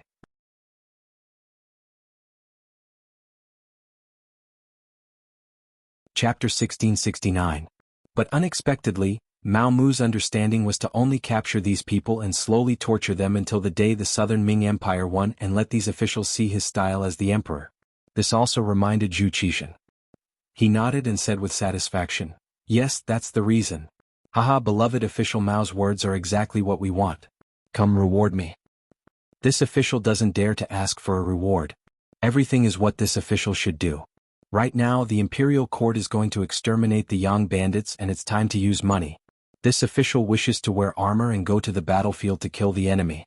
How can this official still want the emperor's money to satisfy my own selfish desires? Mao Mu said righteously, and the more he spoke, the straighter his body became. Zhu Qizhen was very moved. Good, you have ambition. It's just that we don't agree to let you go to the battlefield to kill the enemy. You are a capable person and should be by our side to share our burdens. Ah, Empress, you've really trained a talent. When he was happy, Zhu Qizhen even praised Empress Qian. Seeing Zhu Qizhen smile, Empress Qian was also very happy. She said, All of this is the emperor's good fortune. The heavens bless the imperial family and the emperor has a good eye for people. It has nothing to do with this concubine. Ah. After being flattered by the empress, Zhu Qizhen's mood became even better. He was happy to have such a confidant and a capable subject. However, what made Zhu Qizhen even happier was that Mao Mu once again knelt on the ground and bowed. Reporting to the emperor, this official made a small mistake just now. Just now, eunuch Kai Zhong found this official. Next, Mao Mu recounted what had happened just now from the beginning to the end. Finally, he took out the 20,000 taels of silver and presented it in his hand. This official doesn't know if what I did was right because Minister Wei is indeed innocent. However, when I thought that if I refused to accept this money, the other party would inevitably think too much and I would not be able to work for the emperor with peace of mind. In order to calm the people, I accepted it. Now, I am willing to hand over all of the money. This way there will be more brave warriors on the front lines. Good, good. This time, Zhu Qizhen was so happy that he said good twice. The way Mao Mu handled matters was indeed to his liking. Not only would he be able to appease the fear in the officials' hearts, but he would also be able to collect the silver to fill the treasury. Wasn't this the best of both worlds?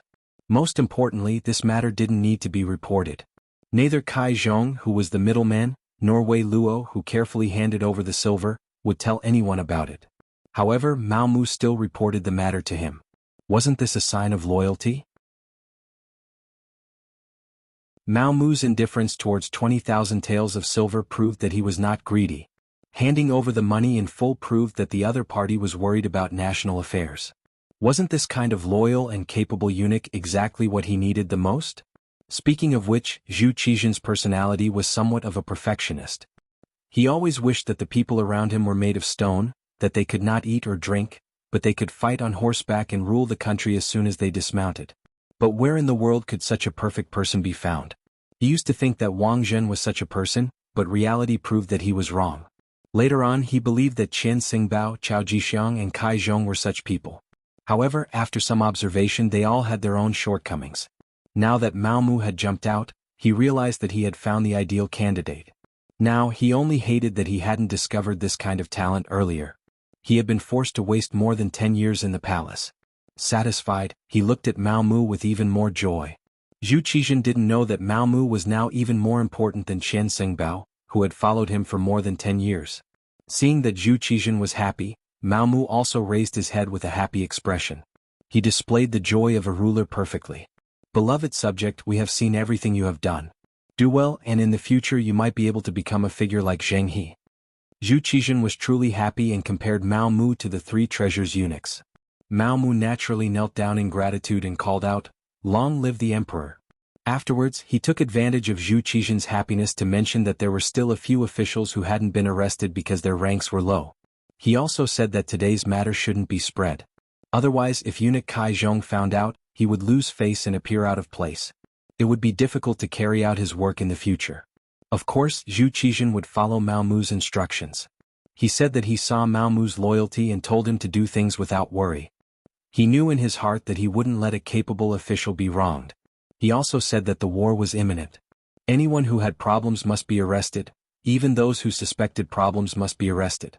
According to the previous method, they didn't need to be severely punished. He told them to wait and see how he defeated Bugnam of Gojoseon and Yang Qindong. Also, if there were still people who interceded and gave money, he should accept it.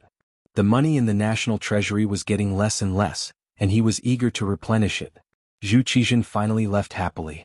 After Mao Mu helped Empress Qian rest, he left the palace. The palace was forbidden, and it was very difficult for ordinary people to enter and leave the palace. However, with Mao Mu's current status, unless the emperor specifically ordered that no one was allowed to move, it was very easy to leave the palace. After leaving the palace, Mao Mu first brought a few of his eunuchs to the embroidered uniform guard. Coincidentally, Shen Nantang, Wu Ben, Luo Zhu and the others were all there. He told them about the emperor's decree, which was to take care of the old officials and not let anything happen to them in prison.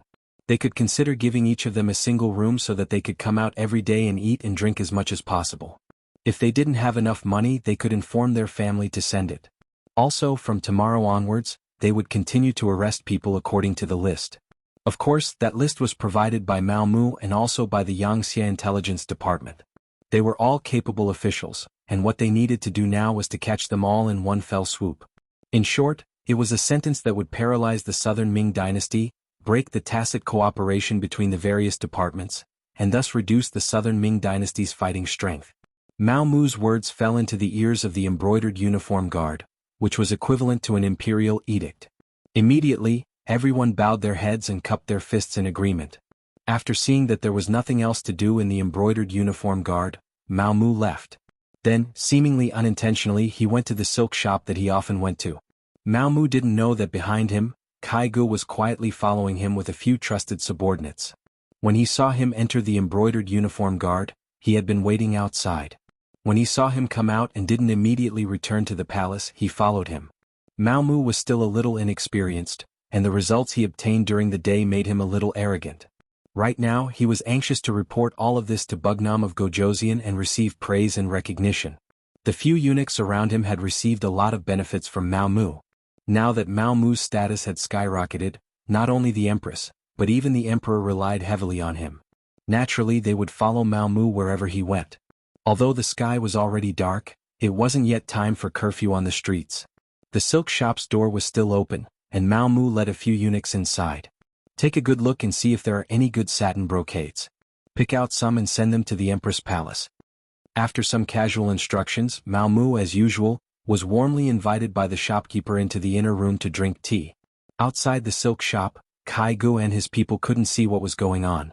After all, they knew that the Empress liked satin brocades, and would sometimes make them into finished products for money to support the palace's expenses. Unable to see what was going on or where the problem was, Kai Gu decided to sneak into the silk shop and see what Mao Mu was doing. This was his uncle's intention and he had to obey. As to whether or not it would be dangerous, what a joke. He had learned martial arts from an expert since he was a child. The so-called "the skilled are bold" was used to describe people like him. The people surrounded the silk shop from different directions, and then used what they had learned. They either climbed over the wall or jumped onto the roof to find what Mao Mu was doing at this moment. At this time, Mao Mu was completely unaware of what was happening outside. He was talking to the shopkeeper of the silk shop, who was also the leader of the contact group, about what had happened today.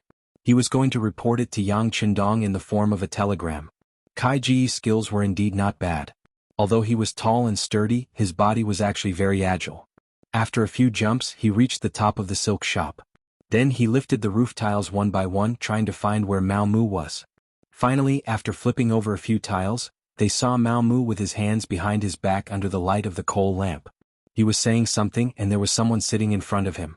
There was something in front of him that they didn't know what it was called, and it was beeping and fiddling with it. Because of his lack of knowledge, Kai Gu didn't know what a telegram was, so he wanted to take a closer look. He lowered his head and wanted to take a closer look, but then he felt a pain in his neck, followed by a wave of dizziness, and he fainted. Cold water splashed on Kai Ji's face and he slowly woke up. He saw Mao Mu sitting in front of him. There were a few big men standing next to him. One of them was like an iron tower, and the muscles all over his body seemed to be about to burst out of his clothes. Based on his intuition, he knew that these people were not to be trifled with. When he thought about how he was knocked unconscious without even feeling it, he was even more certain of the other party's strength. At this moment he had to be scared. He could only show a trace of a fawning expression and said, "Mr. Mao, all of this is a misunderstanding." A misunderstanding. Mao Mu suddenly stood up, very angry. How dangerous tonight was. If it wasn't for his heavy work, and if it wasn't for the fact that Bugnam of Gojoseon and Yang Qindong had considered this and sent the Wolf Fang special forces to assist him early, he would have suffered a great loss. Not only would his identity be exposed, but the task would also not be completed. In that case, more than 10 years of hiding would be ruined. Although Yang Qindong might not blame him afterwards, he would definitely blame himself.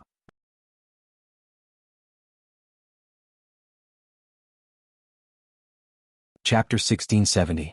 He was angry at his own carelessness and also angry at Kai Zhong's ruthlessness. On the surface, Kai Zhong thanked him, but later on he arranged for people to investigate him. He was really a dog that bit but didn't bark. Feeling that it was about time, Mao Mu knew that he couldn't stay for long. He looked at the big man beside him and said, "Captain Tai, I'll leave everything here to you. This person is the nephew of head eunuch Kai Zhong. He must know a lot of secrets." "Don't worry, eunuch Mao." Captain Tai, who was also the captain of the special forces, Tai Hu, grinned. For such an interrogation, their special forces had their own means. Some were taught by Yang Qindong and some were figured out by themselves. But no matter what, no one who was questioned by them could withstand it. Seeing that Mao Mu was about to leave, Kai Gu panicked. He knew that if he really left and handed himself over to the big man, he wouldn't be able to die a good death. So he shouted loudly, "Eunuch Mao, you can't do this to me. I didn't come alone this time. I brought a few subordinates with me. They are all good at martial arts. If I don't go back, they will definitely report to my uncle. Then you will be in trouble." "Are you talking about the 5 people who came with you? That's called good at martial arts. Aha, they are just like you. You don't even know how you were knocked unconscious. How dare you threaten others?" Tai Hu sneered. Needless to say, if he dared to say that, the other 5 people must have been restrained. Perhaps they were already being tortured. Mao Mu didn't care about this. He strode out of the basement and walked out of the silk shop. He brought the eunuch who had just picked out the brocade and went straight to the palace. Mao Mu was back. Kai Zhong also received the news. But he didn't see his nephew. He thought that he stayed in that woman's stomach again, so he didn't pay much attention to it. But until noon the next day he still didn't see his nephew. He started to get anxious and sent many people to look for him, but there was no useful news. Kai Zhong didn't understand what was going on. He wanted to look for Mao Mu, but he sent people to spy on him. It was uncertain whether Mao Mu knew about it. Even if he knew, would he tell him where Kai Gu was? He was the one being unreasonable. "Investigate. Even if we have to turn the entire capital upside down, we have to find him. If he's alive, I want to see him. If he's dead, I want to see his corpse." Kai Ji's heart ached when he said this. That was the only heir of the Kai family, and they were counting on him to carry on the family line. Now he couldn't even find him. How was he going to explain this to his dead brother? Mao Mu ignored Kai Gu as if nothing had happened. He continued to do what he was supposed to do. For a time, more and more people were being arrested. At first, it was only the officials of the observer group. Now, some officials who were not part of the observer group were also being arrested. The explanation given by the embroidered uniform guards was that these officials had been bewitched by the observation team's officials and their hearts had begun to waver. They were unstable people. However, if someone could calm down and think about it, they would realize that those who were arrested were undoubtedly capable or officials who were more competent in their posts. However, at this time the brocade guard was capturing people everywhere. The officials of the capital were all in danger, so no one had the time to analyze these matters. Right now, they were most afraid that a group of embroidered uniform guards would suddenly come knocking on their door and arrest them. After all, out of the 6 ministers, 4 of them had already been captured. Anything could happen. These officials didn't think that those who were arrested were all capable officials. Instead, they began to analyze how they could avoid being arrested. Kuang Yi was the Grand Tutor of the Crown Prince and also the Minister of War. He was also a member of the Observer Group. However, since he was expelled, he had already made his stance clear. It was normal for the brocade guard to not make a move on him. Minister Wei Luo was different. He led the officials of the Ministry of Works to participate in the Observer Group. After returning, he wrote a memorial to the Emperor, requesting for more investment in the Ministry of Works, more money to develop weapons, and to raise the status of technical talents in society. These were all things he learned in Chichen City. In other words, he believed that the Yangtze's industrial and manufacturing capabilities were far superior to the southern Ming dynasties. How could a minister who only praised the Yangtze and belittled the southern Ming dynasty not be arrested? How did he manage to save his own skin? Since someone asked this question, someone else would answer it. Soon, Wei Luo sent 50,000 taels of silver to eunuch Kai Zhong. Kai Zhong acted as the middleman and pleaded with the brocade guard's eunuch Mao Mu. Now that they knew that sending money could guarantee their safety, the officials who hadn't been implicated began to take action. They used various connections to find Chen Xingbao or Kai Zhong, asking them to pass on a message. There were also people who directly went to find Mao Mu and brought large amounts of money. Eunuch Mao Mu, who no one paid attention to at first, quickly became one of the most influential chief eunuchs. His status even surpassed Kai Zhong's and was second only to Chen Xingbao. When large amounts of money and favors were brought to him, Mao Mu didn't let money get to his head. Mao Mu was very clear that he was only where he was today because of Yang Qindong's support. Otherwise he would still be a nameless eunuch. Perhaps he wouldn't have come to the southern Ming dynasty and would still be in Baiming's capital. It was even possible that he would have died in the internal strife among the eunuchs. Yang Qindong had given him a new life. Now that Yang Xie was very powerful, it could be imagined that as long as he followed closely, his future would be limitless. His future would definitely be brighter than his current position in the southern Ming dynasty. How could Mao Mu, who had steeled his heart to follow Yang Qindong, care about these silver taels that were delivered to his door? Not only did he not care, he even decided to use these silver taels to make an issue out of it. Thus, he took advantage of an opportunity when Chen Xingbao wasn't on duty and secretly met with Zhu Qizhen. While handing over a large amount of silver taels, he also sold off the officials who had sent the money. When the 1.5 million taels of silver taels were placed on the table, Zhu Qizhen was shocked. Previously, Wei Luo was a minister and had only sent 20,000 taels of silver taels. However, when he looked at the list that Mao Mu had presented, it showed that a 4th-rank official in the capital had sent 50,000 taels of silver just to buy his own safety. Was it really worth it to pay so much? Furthermore, where did these officials get the money? It was impossible to rely on salary alone, so they could only use power and corruption to get it. When he thought about how there were so many corrupt officials under his command, Zhu Qizhen was very angry. He was an idealist and wanted nothing more than to immediately issue an edict to investigate and punish these officials. However, after he calmed down, he still didn't do so. If these officials were punished, who would take care of them for him? He couldn't possibly do everything himself as the emperor, right? Forcefully suppressing the anger in his heart, Zhu Qizhen looked at the list in his hand and comforted himself. Fortunately, there are only 30 or so officials here. Reality proves that most of the officials are honest. Originally, this was meant to comfort himself, but he didn't expect that reality would quickly slap him in the face. Mao Mu, who had been waiting there, opened his mouth again and said, "Reporting to your majesty, These are only the officials who came directly to this subject. This is only the first batch. I believe that there will be a second and third batch. Because of this subject status, there aren't many people who came to this subject. The officials who came to find eunuch Qian and eunuch Kai are the ones who can be called many. It seems that there are more than 100 of them. What? Zhu Qizhen, who had just sat down, couldn't help but tilt his body. He almost lost his seat and slipped onto the dragon throne. Fortunately, he reached out his hands in time and stabilized his body. However, he was already unable to vent his anger. Could it be that my officials already don't know what it means to be clean and honest? Your Majesty, please quell your anger. Seeing Zhu Qizhen's angry dragon face, Mao Mu knew that he had to pour some water on him to calm his anger. Even if it wasn't for others, even if it was for Yang Qindong's grand plan, he had to do this. He couldn't really have Zhu Qizhen kill all of these officials who had sent gifts, right? If that really happened, not only would Zhu Qizhen not kill them, he would also have to reflect on whether it was right to have the embroidered uniform guards arrest them. If that really happened, the grand plan to weaken the southern Ming Empire before the war would be interrupted.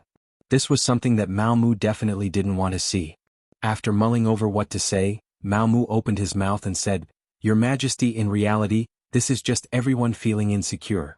According to this subject's knowledge, some officials, in order to save their lives and gather money, even sold their ancestral property just to gather enough money to save their lives. This is enough to show that there are still quite a few honest officials who are serving the country. It's just the general trend. This subject thinks that we might have pushed them too far. Therefore, this subject believes that we should arrest those who have problems and just take the money from those who don't have problems and add it to the country's treasury. This way, those officials who have no money and have nothing to do will definitely do their best to be loyal to your Majesty. They already have no capital and have no other choice but to wholeheartedly serve the country. Your Majesty." Amen. When Zhu Qizhen heard this, the anger on his face faded a lot. That's right. Beloved official Mao's words are reasonable. Since that's the case, we will allow it. They could continue to find problematic officials and stabilize the court so that they wouldn't be frightened by Yang Xie before the war. They could also collect a large sum of money for the court's use. It would be strange if Zhu Qizhen didn't agree to such a result. Seeing that Zhu Qizhen had agreed, Mao Mu immediately praised the emperor for his wisdom. He then said, "Your Majesty, it's true that this subject's method is good, but this subject will inevitably offend eunuch Qian and eunuch Kai. If they complain to your Majesty, I'm afraid this subject's shoulders aren't wide enough and hard enough. It's fine. Beloved official, you do things wholeheartedly for the country. We know this. Just do it boldly." On the other hand, they dared to keep a portion of the money in their hands even though it was clearly given by the officials. We are already benevolent for not finding fault with them. Zhu Qizhen waved his hand magnanimously. He increasingly found that Mao Mu was a subject who wholeheartedly served the country and was wholeheartedly loyal to him. He wasn't greedy and didn't take the money. He handed over as much money as the officials gave him. Just this point alone made him much better than the others.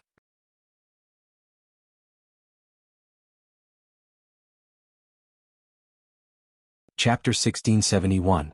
Take that Kai Zhong for example. Wei Luo had given him 50,000 taels of silver, but he had only given Mao Mu 20,000 taels of silver.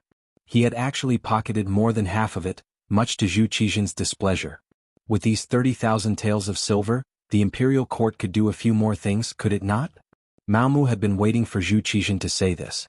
This way his position would be secure. He immediately kowtowed again, praising the emperor's wisdom. Crimson City. Yang Qindong had already returned. He had spent 3 days on the sea and learned that Yang Xie was very stable. Even though he had not appeared and his safety was unknown, under the leadership of the Crown Prince Yang Bo, everyone was carrying out their duties. The only difference was that there were many more ships on the sea. They were the search party used to search for Yang Qindong. Yang Xie's situation was stable, and Yang Qindong was very satisfied with this result. He decided to return to Crimson City. Since his son had passed the test, and the officials of Yang Xie had also passed the test, there was no need for him to hide. After all, there were still many important things to do. Yang Qindong's reappearance on the docks of Crimson City naturally drew cheers from the officials of Yang Xie. Yang Xie had been created by Yang Qindong, and he was the backbone of everyone. In this aspect, Yang Bo could not compare. But after this incident, Yang Qindong could see that Yang Bo was a promising talent. He had decided to slowly hand over his authority so that he could train Yang Bo. Not only him, his descendants would have to do the same, and that was to hand over power while they were still alive. Speaking of which, in history the change of dynasties was the easiest time to cause problems. When an old emperor passed away and a new emperor ascended the throne, a single mistake would result in a rain of blood and a sea of heads falling to the ground. When one's strength was severely damaged, it would often take a long time for one to recover. And at this time the new emperor was old, and it wouldn't be long before the old and the new were replaced, causing more heads to fall to the ground. How could one prevent this from happening? Yang Qindong's idea was to transfer his power to the old emperor while he was still alive, becoming the retired emperor. Of course there were drawbacks to doing this. For example, how could two tigers live on the same mountain? If the two emperors didn't like each other, wouldn't there be internal strife? For this reason Yang Qindong had thought of a solution. For example, before the old emperor passed away, he could retain a portion of his military power. If there was a major incident, he could skip the command of the new emperor and so on. This should be enough to protect himself. Of course, this was still an immature idea. More importantly, Yang Qindong believed that by doing this, they could avoid the problems that would arise when the two emperors were replaced. Otherwise, it would be like Kangshi's edict of succession in history. One said that the throne would be passed to the 14th elder brother, while the other said that the throne would be passed to the 4th elder brother. Even until now there were still many opinions. Yang Qindong returned to Chichen City, and the Beiming Imperial Court's observation group also set off. The Tianjin Guard boarded the ship and headed straight for Chichen City. On this point, Zhu Qizhen and Zhu Qiyu both had the same idea, which was to know oneself and know one's enemy to win 100 battles. Perhaps they both knew that the battle with Yang Xia was unavoidable, so it was naturally a good thing to know about it in advance. As for the observation group, the two emperors gave great support. Different from the last time, Yang Qindong personally came to welcome the Southern Ming observation group. Moreover, he brought his wife Queen Hu Yan to the docks. It was because Hu Yan's relatives were in the Beiming observation group. This time her grandfather Hu Shao was in the observation group. It had to be said that the lifespan of people in this era wasn't very long. There were many people who died in their 40s, and there were even some who died in their 30s. However, most of them were ordinary people who couldn't eat well and couldn't afford to wear clothes. Those officials were not included. Not only that, but there were also some people who lived very long lives. For example, Hu Yan's grandfather Hu Shao was one of them. In history he lived for a full 85 years. Because of Yang Qindong's arrival, he unexpectedly broke through this age limit. Now he was already 92 years old. It was said that his body was still quite good. At the very least, he could still walk with the support of others and didn't collapse on the bed. Hu Shao could be said to be the oldest among the officials. Adding on the fact that he had entered politics at a young age, he could already be considered an old official of 4 dynasties. This time, when he found out that there was an opportunity to enter Chichen City, he took the initiative to apply to the emperor. When Zhu Qiyu had already collapsed on the bed, his body gradually weakening, Crown Prince Zhu Jianji considered that Hu Shao was already quite old. Even if he stayed in Beiming, he wouldn't be able to become an official, so he agreed to his application. However, he made it clear that only Hu Shao from the Hu family could go. The others could join the observation group. From this, it could be seen that Zhu Jianji was still quite wary of Yang Qindong. Leaving the Hu family behind was also a method to keep him in check. Speaking of this Zhu Jianji, in history he died prematurely at the age of 7. It was also because of his relationship with Yang Qindong that he took out Western medicine to save his life. Now he was already a young man of 20 years old. Since her grandfather had come as his granddaughter, Hu Yan naturally had to come out to greet him. Considering the special nature of Hu Zhao's identity and his age, Yang Qindong also came along. Hu Yan was so moved that she broke into tears. Yang Qindong and the queen both came out to greet them, causing the people on the docks to gather together and become even more magnificent. When they saw a ship coming from afar, someone on the docks had already reported it. At this moment, Hu Yan tightly grabbed Yang Qindong's arm, appearing very excited. 1 year had passed just like that. Finally she could see her family again. The excitement in Hu Yan's heart could be imagined. Yang Qindong naturally didn't feel any excitement. Not only did Zhu Jianji not allow Hu Yan's parents to come with the observation group, even his brothers and sisters weren't allowed to join the observation group. In other words, the Yang family was still in Beiming's capital. Although Yang Qindong had already made arrangements for them to not put their lives in danger or make their lives difficult, it was still somewhat regretful that they couldn't see them. As for Baiming, Yang Qindong's plan was even bigger. Whether it was in the imperial court or in the army, he had arranged his own chess pieces and their status wasn't low. As long as the time was right, they could launch a counterattack at any time. However, Yang Qindong didn't make a move. He was waiting for the day when Zhu Qiyu died. At that time, the young emperor, Zhu Jianji, would need some time to take control of the imperial court. At that time, Yang Xie's army would attack. Zhu Qiyu was ordered to be in danger, and with Yang Qindong's help, he was able to turn the tide. These years he had worked hard for the country and had a lot of prestige. At the very least, Baiming could be united with him as the core. Once he was gone with his useless son, the unity of the country would only be on the surface.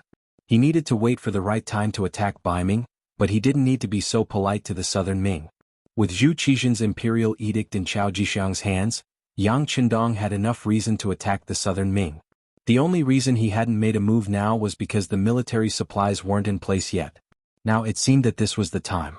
When he thought about attacking the southern Ming, Yang Qindong couldn't help but think of Mao Mu. This chess piece that he had arranged many years ago had finally come into play, and its power was far greater than he had imagined. Before the battle, the southern Ming already had internal strife. The people's hearts weren't united and everyone was in danger. Once Yang Xie's army arrived, the result could be imagined. This made Yang Qindong very satisfied with Mao Mu.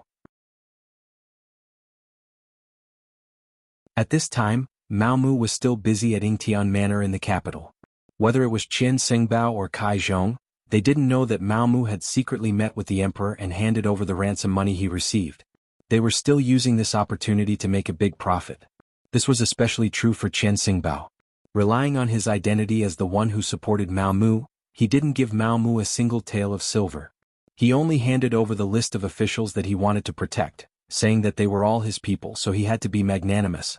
Under Qian Xingbao's forceful attitude, Mao Mu chose to continue to endure. At the same time, he made a detailed report to Zhu Qizhen. In his own words, the reason why he could be where he was today was all because of the emperor's great kindness. He only listened to the emperor. As for other people, no matter how great their kindness was to him, he would at most help them within his authority. However, when it came to imperial power, he would still choose to listen to the emperor without hesitation. When Zhu Qizhen heard Mao Mu's confession, he was very happy. He praised Mao Mu as the most loyal official in the current court and told him to be at ease. Zhu Qizhen valued Mao Mu more and more. He began to have opinions about Qian Xingbao. This man, he was always afraid of being compared to others. With this comparison, it was clear who was stronger and who was weaker. Qian Xingbao, who seemed to be good at everything in the past, now made Zhu Qizhen feel dissatisfied with everything he did. He even thought about whether or not he should let Mao Mu replace him. Compared to Qian Xingbao's bossy attitude, Kai Zhong was more restrained. At the very least, he would give a portion of the benefits to Mao Mu. However, no matter what he did, he had already entered Mao Mu's death list. This was not only because Kai Zhong had sent his nephew Kai Gu to follow him. More importantly, he had reached out to the discipline prison of the Embroidered Uniform Guard. He had bribed the Embroidered Uniform Guard's jailers to meet Chao Jixiang's nephew, Chao Xin, who was the son of the former Embroidered Uniform Guard commander Chao Zheng. He wanted to use him for his own purposes. In the Chao family, other than Chao Jixiang, there was also Chao Xin. It was Chao Xin who had led people to ambush Yang Qindong in Baiming. It was just that they had not succeeded. Kai Zhong had found this person as a helper. It was clear that he had good taste. However, he had angered Mao Mu. Not to mention that the Chao family was now Mao Mu's mortal enemy. Once he ransomed Chao Xin, it would directly threaten his own safety. Just the fact that Chao Xin had once ambushed Yang Qindong made it impossible to let him live.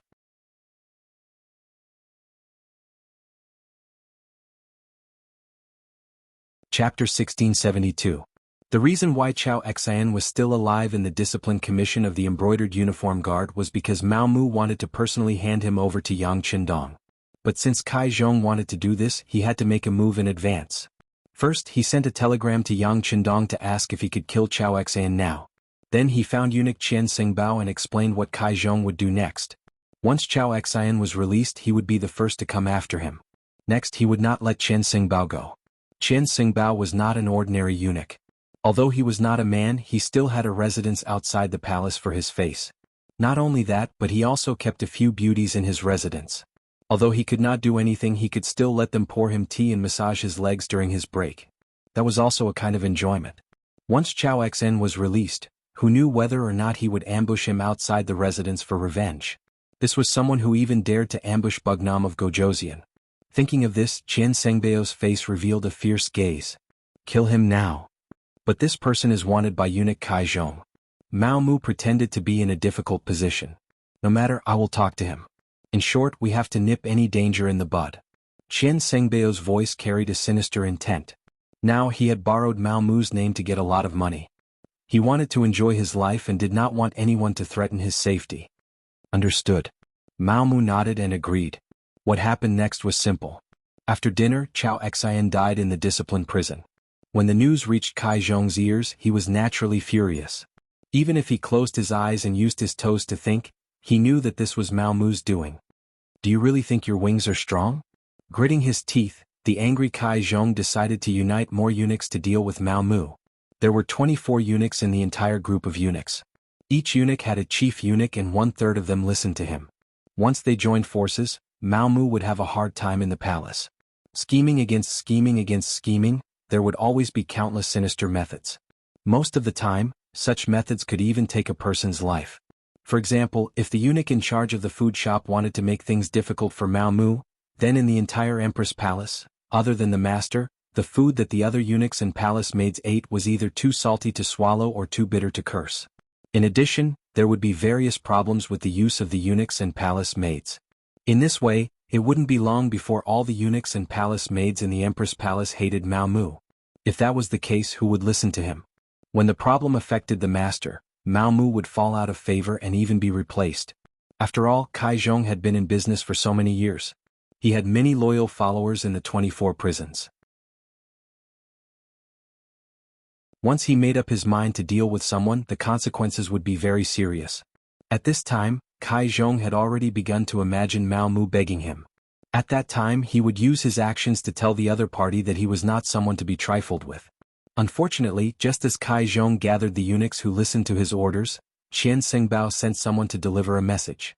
The general idea was that Mao Mu was now a favorite of the emperor and was doing something important. If anyone wanted to find trouble with him, they would be going against the emperor. As the chief eunuch, he would have to punish those who didn't open their eyes according to the family rules. Chen Xingbao gave a very good reason, so everyone knew that Mao Mu was now the director of the embroidered uniform guard and was arresting people every day. From time to time, the emperor would call him for questioning. With such an excuse, it made things difficult for the other eunuchs. In addition, Mao Mu wasn't idle during this period of time. He used money to open a path and really roped in 3 chief eunuchs. When he and Chen Xingbao combined their power, they suppressed Kai Zhong. Just like that, a plot against them in the dark ended before it could even begin to take action. Kai Zhong, who was covered in dirt, lost his prestige in the entire group of eunuchs because of this. Many people had already begun to wonder if they should change their allegiance. In ancient times, people paid attention to heaven, earth, ruler, family, and teacher. Often they wouldn't change their allegiance for the rest of their lives. Many people's orders would even change according to the fate of their teacher. But to the eunuchs, this was bullshit. They were a group of people who changed their helm according to the wind. When you were in power, they couldn't wait to become lapdogs to flatter you. On the other hand, when you were in power, people who didn't know you would step on you in order to vent their resentment of a man who was no longer a normal man. Feeling the change in the other chief eunuchs, Kai Zhong became anxious. He knew that if he didn't do anything, what awaited him would be the eunuchs being disloyal to him. In the end, he was afraid that he would be abandoned by everyone and wouldn't be able to die a good death even if he wanted to. In for a penny, in for a pound. Since these chief eunuchs were unreliable, Kai Zhong used his authority to mobilize soldiers and horses to begin to obstruct the embroidered uniform guard from handling the case. The imperial horse supervisor was in charge of the imperial stable and the commander's seal, so he had his own private army. It was just that the number of people was small. Under normal circumstances, without a decree, they didn't dare to mobilize privately. But this time, in order to stifle Mao Mu's development and show his strength, Kai Zhong couldn't care less. Mao Mu didn't think that Kai Zhong would be so daring as to mobilize the imperial horse supervisor's men without a decree. For a while, many of the embroidered uniform guard who had been sent out to capture people came back saying that they had encountered difficulties. The people they wanted to capture were protected and they couldn't act without orders. Mao Mu was worried that he wouldn't have any evidence to use against him. After hearing the reports from his subordinates, He went straight to the Qingjing Hall where the emperor worked. Today Chen Senbao was on duty. He was standing beside Zhu Qizhen, waiting on the emperor to read memorials. A young eunuch came to report that eunuch Mao had come. "Let him in," Zhu Qizhen said without raising his head. But he quickly stopped writing. He wondered if Mao Mu had come to give him money. Did he need to send Chen Senbao away? After all, this great companion wasn't bad. The only thing was that he was a bit greedy. He had always wanted the other party to take the initiative to hand over the money he had embezzled. Unfortunately, he hadn't seen any movement. If Mao Mu really came to give him money and he saw it, what would he do? Even if he handed over the money at that time, it would be equivalent to being forced. It wouldn't be considered taking the initiative to admit his mistake. While Zhu Qizhen was still thinking about these things, Mao Mu had already walked into the main hall. Then, with a plop, he knelt on the ground and said with an aggrieved expression, "Long live the emperor. Beloved official, why do you have to be so courteous? Is something the matter?" Zhu Qizhen's face carried a trace of surprise. Although the great Ming dynasty had a ceremony of kneeling, it wasn't done every time they saw the emperor. It was only done when they were particularly excited or angry. Zhu Qizhen felt that something was wrong, so he asked this question. Using this question, Mao Mu raised his head and said, "Emperor, the embroidered uniform guard received orders to arrest people. Although there have been more arrests recently, they are all suspicious. There are also some people who have solid evidence and can be punished at any time. But I don't know why the emperor suddenly stopped arresting people and didn't give this official a decree. Right now, this official really doesn't know what to do." Huh. Zhu Qizhen was dumbfounded by these words. What, stop arresting people? He didn't give such a decree. Out of curiosity he asked, "Beloved official, what is going on? Tell me in detail." Yes. Looking at Zhu Qizhen's confused expression, Mao Mu knew that this was done by Kai Zhong on his own. Since this was the case, this matter was easy to handle. This time, the other party definitely wouldn't be able to bear the consequences. Although he couldn't rely on this matter to defeat the other party, he could at least suppress the other party's momentum and let more eunuchs see who was the sturdier one. Don't underestimate this influence. When it came to the ability to take advantage of the situation, if eunuchs said they were second, no one would dare to say they were first. Mao Mu immediately told him about the problems the embroidered uniform guards encountered when they went out to investigate and arrest people. According to the soldiers who obstructed them, it was an order from the Imperial Horse Supervisor. Now, the embroidered uniform guards can't do their job as scheduled. Some of the officials' attitudes have even become arrogant. On one hand, they say that the Yangxia is stronger than the Southern Ming. On the other hand, they also say that the Southern Ming court is wrong and the embroidered uniform guards are incompetent. They say that they can't even unify the government. How can such a country talk about winning wars? Enough. Zhu Qizhen, who was sitting on the dragon throne, was angry. Of course, this anger wasn't directed at Mao Mu. He hated Kai Zhong for not being able to accomplish anything, but more than enough to spoil things. He actually tried to tear down his own people. It was truly infuriating to hear. Seeing that Zhu Qizhen was angry, Mao Mu tactfully shut his mouth. However, he didn't forget to look at Chen Senbao, who was standing to the side. Chen Senbao understood the meaning behind Zhu Qizhen's gaze and knew that it was time for him to make an appearance. He nodded lightly and said, "Your Majesty, it must be said that eunuch Kai has been a little arrogant recently. He relied on the little bit of merit he made in the past and didn't put anyone in his eyes. Especially recently, I heard that many officials have already sought him out. There are even quite a few who want to acknowledge him as their godfather. Hee, how laughable is it when you think about it? A scholar actually wants to acknowledge Kai Zhong, who is illiterate, as his godfather.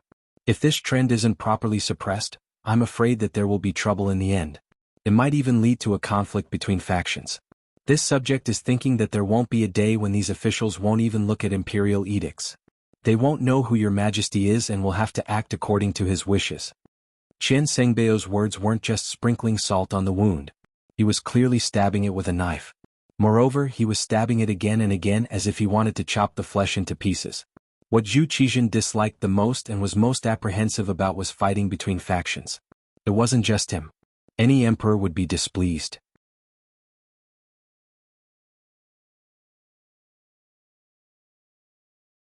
Chapter 1673. Once there was a factional conflict, not only would it cause chaos in the court, it would also create an awkward situation where the emperor could not leave the palace. Since ancient times, whenever there was a sign of such a conflict, it would be severely suppressed. Many times, the result of such suppression was the loss of the emperor's power and the weakening of the country. With so many examples from the past, how could Zhu Qizhen tolerate it? He immediately slammed the table and said, "Great companion, please write a decree to remove Kai Zhong from the position of imperial horse supervisor." For the time being, when he said this, Zhu Qizhen first looked at Mao Mu, then shook his head slightly and said, "Great companion, you will take over." Mao Mu had not been in power for long, and he was busy with the matters of the embroidered uniform guard. Zhu Qizhen thought about it and did not give him more responsibilities, so this task fell to Qian Xingbao. No one would complain about not having enough power. When Zhu Qizhen issued this decree, Qian Xingbao was so happy that he immediately knelt and thanked the emperor. Mao Mu left with satisfaction.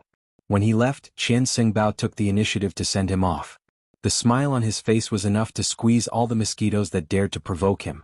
Could be seen how happy he was. Before Mao Mu rose to power, although Qian Xingbao was the chief eunuch, he had Chao Jixiang and Kai Zhong, the two supervisors of power under him. Most of the time they wouldn't even give him face. Compared to Wang Zhen, who was the emperor's first companion in the past, he was far inferior. In the end, Qian Xingbao was forced to work around the emperor and look after his own affairs. Now, after Mao Mu came to power, he received money and power. If he continued to work hard, there would be a day when he would become the second Wang Zhen. How could Qian Xingbao not be happy? When he saw Mao Mu, how could he not have a smile on his face? Mao Mu was very modest. Although in his plan this Qian Xingbao had to be taken down. But the meal had to be eaten bite by bite. He immediately smiled and said, "All of this is because Qian Xingbao has the emperor's heart. It should have been like this long ago." Qian Xingbao has been careful and conscientious by the emperor's side all these years. Now you are only a eunuch of the imperial horse supervisor, which is very normal. That's right, Kai Zhong had been in the Imperial Horse Directorate for many years, so he must have quite a few trusted aides. Eunuch Qian still had to display his ruthless methods on this trip. He absolutely could not give the other party a chance to rise from the ashes. If one day His Majesty remembers the other party's good points and uses him again, then he will definitely take revenge for what happened today.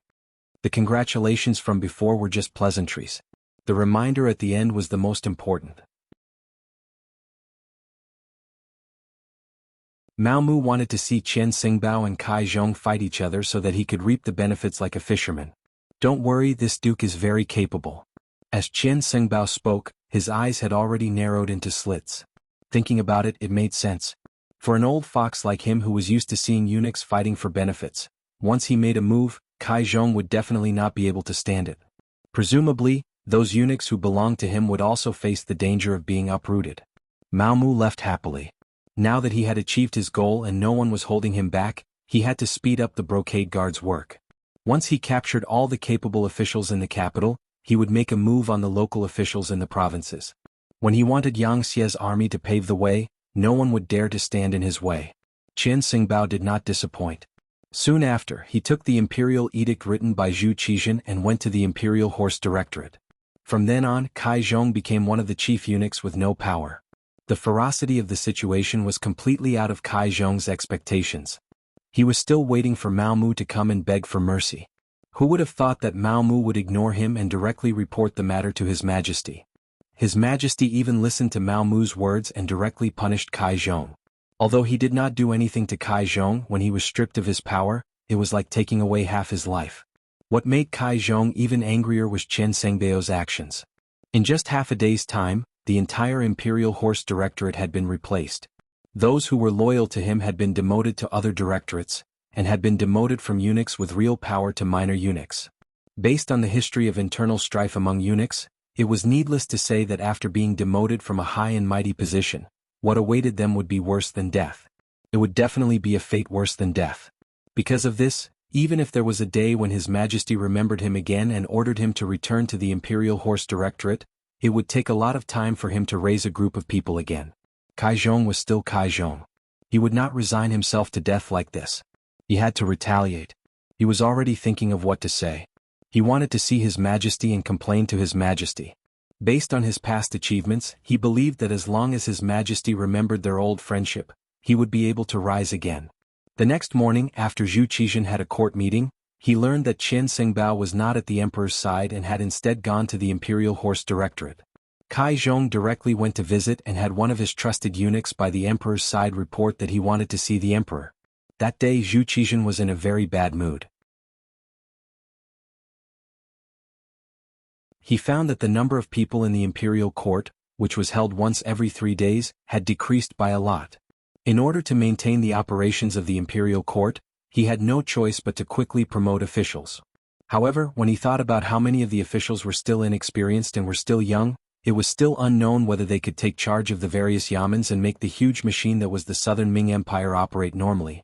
Just as he was in a bad mood, he looked at the list of officials to be promoted sent by the Ministry of Appointments. When he saw that there were many names that he had not heard of before, his brows furrowed again and again. The emperor managed the officials managed the small officials managed the small officials, and the small officials managed the common people. This was the basic structure of a country. The emperor only needed to win over the hearts of the officials, and it was the same as controlling the world. However, when he had not heard of the names of the officials, could the emperor still manage them well? Would they be able to work with him and deal with the affairs of the state? At this moment, Zhu Qizhen's heart could not help but waver. Should he release the officials that the embroidered uniform guard had captured? This was just a thought and he quickly rejected it. It was not for any other reason, but because these were all problematic officials. Once they were released and regained power, what would happen if these people no longer supported the Southern Ming Empire and instead supported the Yangxia Empire? Wouldn't that be the same as helping the enemy? Forget it, I hope that these new officials can quickly grow up. As he comforted himself like this, a eunuch came to report that eunuch Kai Zhong was outside the hall and was requesting an audience. Knowing why Kai Zhong was here, Zhu Qizhen originally did not want to see him. However, considering that he had been performing well and was considered loyal, he did not want to give him too much heart. Thinking about it, it was better not to disappoint the other party. He still had to comfort him and let him reflect on it. If there was a chance, he could use him again. It had to be said that Zhu Qizhen had indeed become the role model of the emperor when it came to the tolerance of eunuchs. Although some emperors also trusted eunuchs, there had never been anyone like Zhu Qizhen who, after suffering a big loss, taking a big tumble, and even dividing the great Ming dynasty into the north and the south, still did not know how to repent. Kai Zhong had grasped Zhu Qizhen's mentality and dared to take the initiative to request an audience. If it were any other eunuch, they would probably hide as far away as they could at this moment. After Kai Zhong received permission, he entered the hall.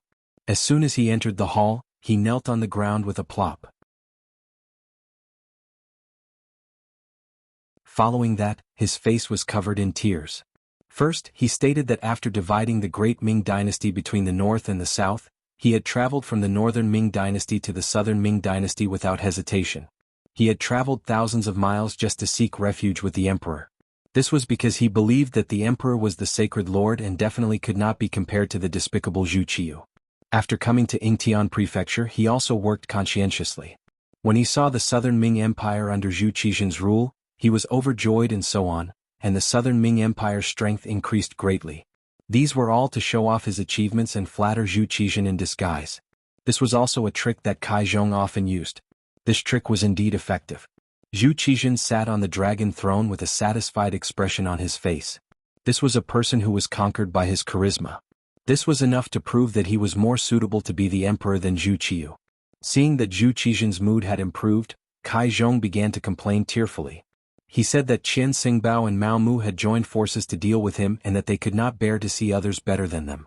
The reason why he used the power of the Imperial Horse Supervisor was to check and balance the power of the Imperial Horse Supervisor.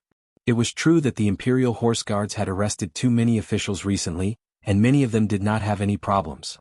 It was only because they joined the observation group and saw how powerful Yangxia was that they came back and complained a little. Besides, the observation group was decided by the emperor. How could there be a mistake? It would have been better if Kai Zhong did not mention this. When he mentioned this, Zhu Qizhen's expression changed. Speaking of which, there were 3 things that Zhu Qizhen regretted the most in his life. First, he should not have listened to Wang Zhen's words and personally led the army. This led to the defeat of the Tumu fortress and divided the great Ming Empire into the northern and southern Ming empires. Second, he should not have let Yang Qindong leave. If he had kept Yang Xie by his side and used his ability to help him, all of Yang Xie's achievements would have been his. This point was somewhat taken for granted. If he had kept Yang Qindong, it would be hard to say if he would have been able to put him in an important position or if he would have listened to him. After all, if an official's ability was too strong, the emperor would always be afraid of him. Over time, once the official's achievements were too great, he would be killed. Third, the matter of establishing the observation group. Originally, he wanted to see how the other party was developing so that he could know himself and the enemy. If possible, he wanted to learn from the other party's advanced things. However, he did not expect that Yang Xia was too powerful. The members of the observation group actually developed a mentality of fear and brought this atmosphere back to the capital. As a result, the expressions of the officials below changed. Before the war had even begun, everyone was already in a state of panic. The theory of failure had become a mainstream. This was why he had no choice but to use the Imperial Horse Guards to suppress this matter.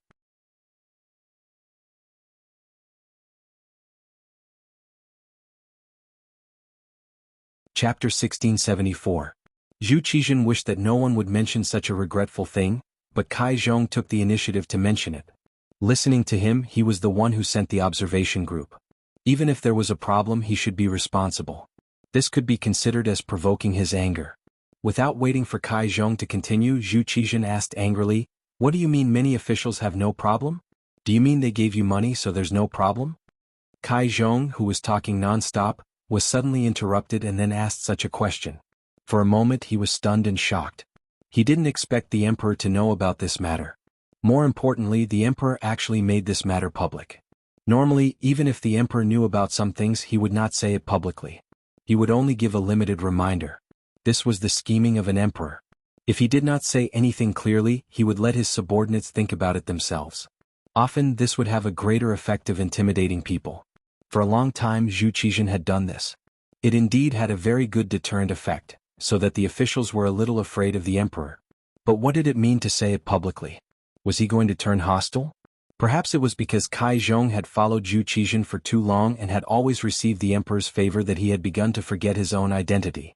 He didn't think about it. He was just a eunuch and he thought that the emperor would fall out with him. It would only take a few words to punish him. What was so difficult about that? At first he was stunned. He was a little stunned by Zhu Qizhen's words. After he quickly reacted, his face suddenly changed and he broke out in a cold sweat. He knew that if he didn't make things clear today, not only would the emperor make a decision for him, he was afraid that he wouldn't be able to make a comeback in the future. At that moment, Kai Zhong knelt on the ground with a plop and repeatedly admitted to being guilty. When he raised his head, he said, "Your Majesty, this official was protecting those officials. And Mao Mu also had a part in this matter. The money that those officials sent ended up in his hands, Your Majesty." He had no choice but to accuse Mao Mu. In Kai Zhong's opinion, there weren't many people by the emperor's side now. Mao Mu was very favored now.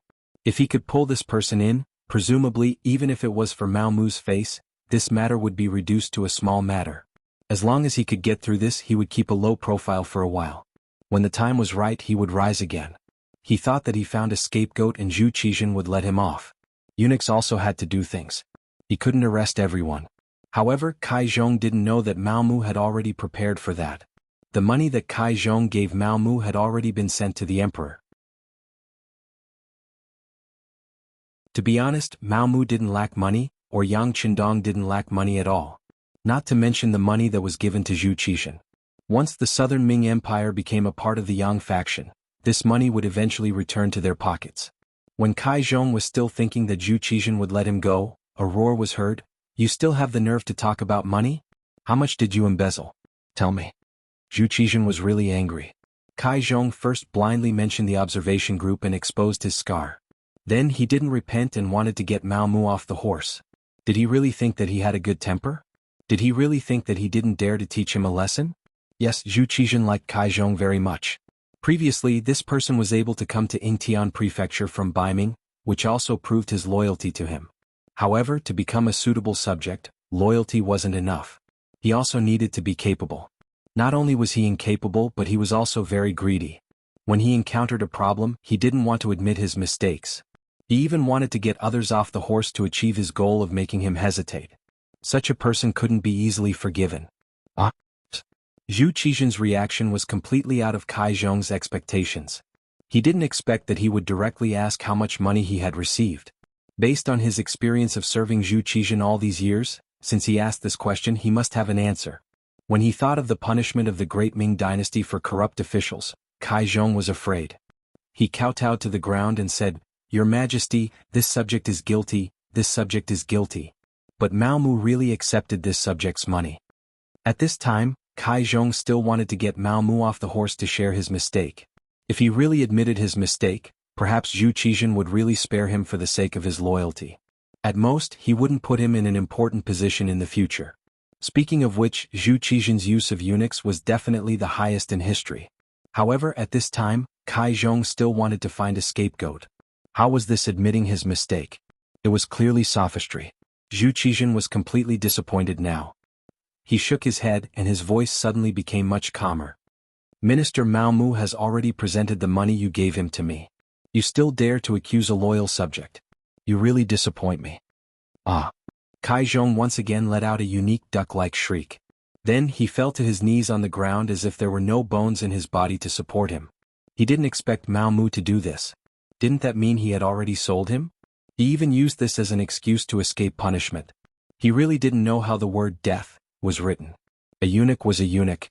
No matter how strong he was, a word from the emperor would just turn him into ashes. Kai Zhong was taken away by the burly general outside the hall. When he left, he didn't beg for mercy because he knew how miserable his fate would be. At this moment, saying anything would be futile. When Mao Mu heard of this matter, it was already 2 hours later. His expression didn't change, but he was a little excited. Chao Jixiang and Kai Zhong were finished like this. Should it be Qian Seng's turn to protect them next? Thinking of this, Mao Mu felt that he should do something. Compared to Mao Mu's calmness, Qian Seng Bao was laughing to his heart's content. After all these years, he finally felt like he was in control of the entire group of eunuchs. There were no competitors and Mao Mu listened to him. In the future, wouldn't he be able to do whatever he wanted? Once he completely integrated this power, he would hear in front of the emperor that was beneficial to him. In this way, no one would shake his foundation. He would become the second Wang Zhen. No. When Wang Zhen was here, there were other eunuchs who shared power. If he did it well, he could be more impressive than Wang Zhen. Qian Seng Bao, who was in a good mood, quickly received good news. Many officials came to find him, especially some officials from other provinces. After the embroidered uniform guards' target moved from the capital to other provinces, officials near the capital began to be arrested. These people, in order to protect themselves, found Qian Seng Bao through the guidance of other officials. After all, Mao Mu didn't accept money. When he met the officials, he always had a cold face, giving people a feeling that he was unapproachable. Kai Zhong was completely taken down, so they had no other choice but to find Qian Seng Bao. More and more officials came to see him, and the amount of money they gave him also increased. In a short 3 days he received 3 million taels of silver. This showed how rich the officials were. It also showed that the money in their hands was far more than what they got from their salaries. Qian Seng Bao also had a good appetite. He would give a reply according to the amount of money sent to him. If they sent a small amount, he would naturally be perfunctory. If they sent a large amount, he would clearly say that he would protect them. If they sent a large amount, he would take time to meet them directly and comfort them. In a short time, Qian Seng Bao became the second parent of many officials. Praises came one after another. Following these officials' words, eunuch Qian was their life-saving straw. He was their biggest backer. This kind of action naturally attracted the resistance of some self-proclaimed righteous officials. They were either honest officials, or they had been officials for too short a time and couldn't gather much money. However, they were jealous, so they all sent memorials to Seng Qian to protect them. When these memorials were sent to Zhu Qizhen, they were all ignored. The emperor didn't care. Did the people who did things have to be reported? Just like eunuch Mao Mu, weren't there just as many people who reported him? Not to mention Zhu Qizhen was very conceited. He thought that he understood Qian Seng Bao and didn't have the guts to steal so much money. If it was 100 or 2,000 taels of silver, he might still dare to do it. However, it was a few million taels of silver. He didn't have the guts. This was Zhu Qizhen's biggest shortcoming. He always liked to be self-righteous. He always thought that he understood everything. He always thought that he was very good at judging people. Wang Zhen was like this before, Qian Seng Bao was like this now, and Mao Mu would also be like this in the future. It was no wonder he lost everything in the end. Mao Mu quietly watched Qian Seng Bao's performance from the side. He also did his best to complete the orders given to him by the other party. He didn't touch any of the names sent by the other party, even though he didn't see a single copper coin of the money sent by these officials. The only thing he did was to memorize the names of these officials and send people to investigate how much money those officials sent to Qian Xingbao. He also wanted to know in his heart how much money those officials sent to Qian Xingbao. His thoughts and desires were far greater than Qian Xingbao's. Qian Xingbao didn't feel any discomfort with Mao Mu's cooperation. On the contrary, he thought that everything should be done. Just think about it. Even Kai Zhong, such a favored eunuch, was he not also defeated by him? Qian Xingbao arrogantly thought that Kai Zhong's fall was because of him. Besides, wasn't Mao Mu able to become the head of the embroidered uniform guard today with his help?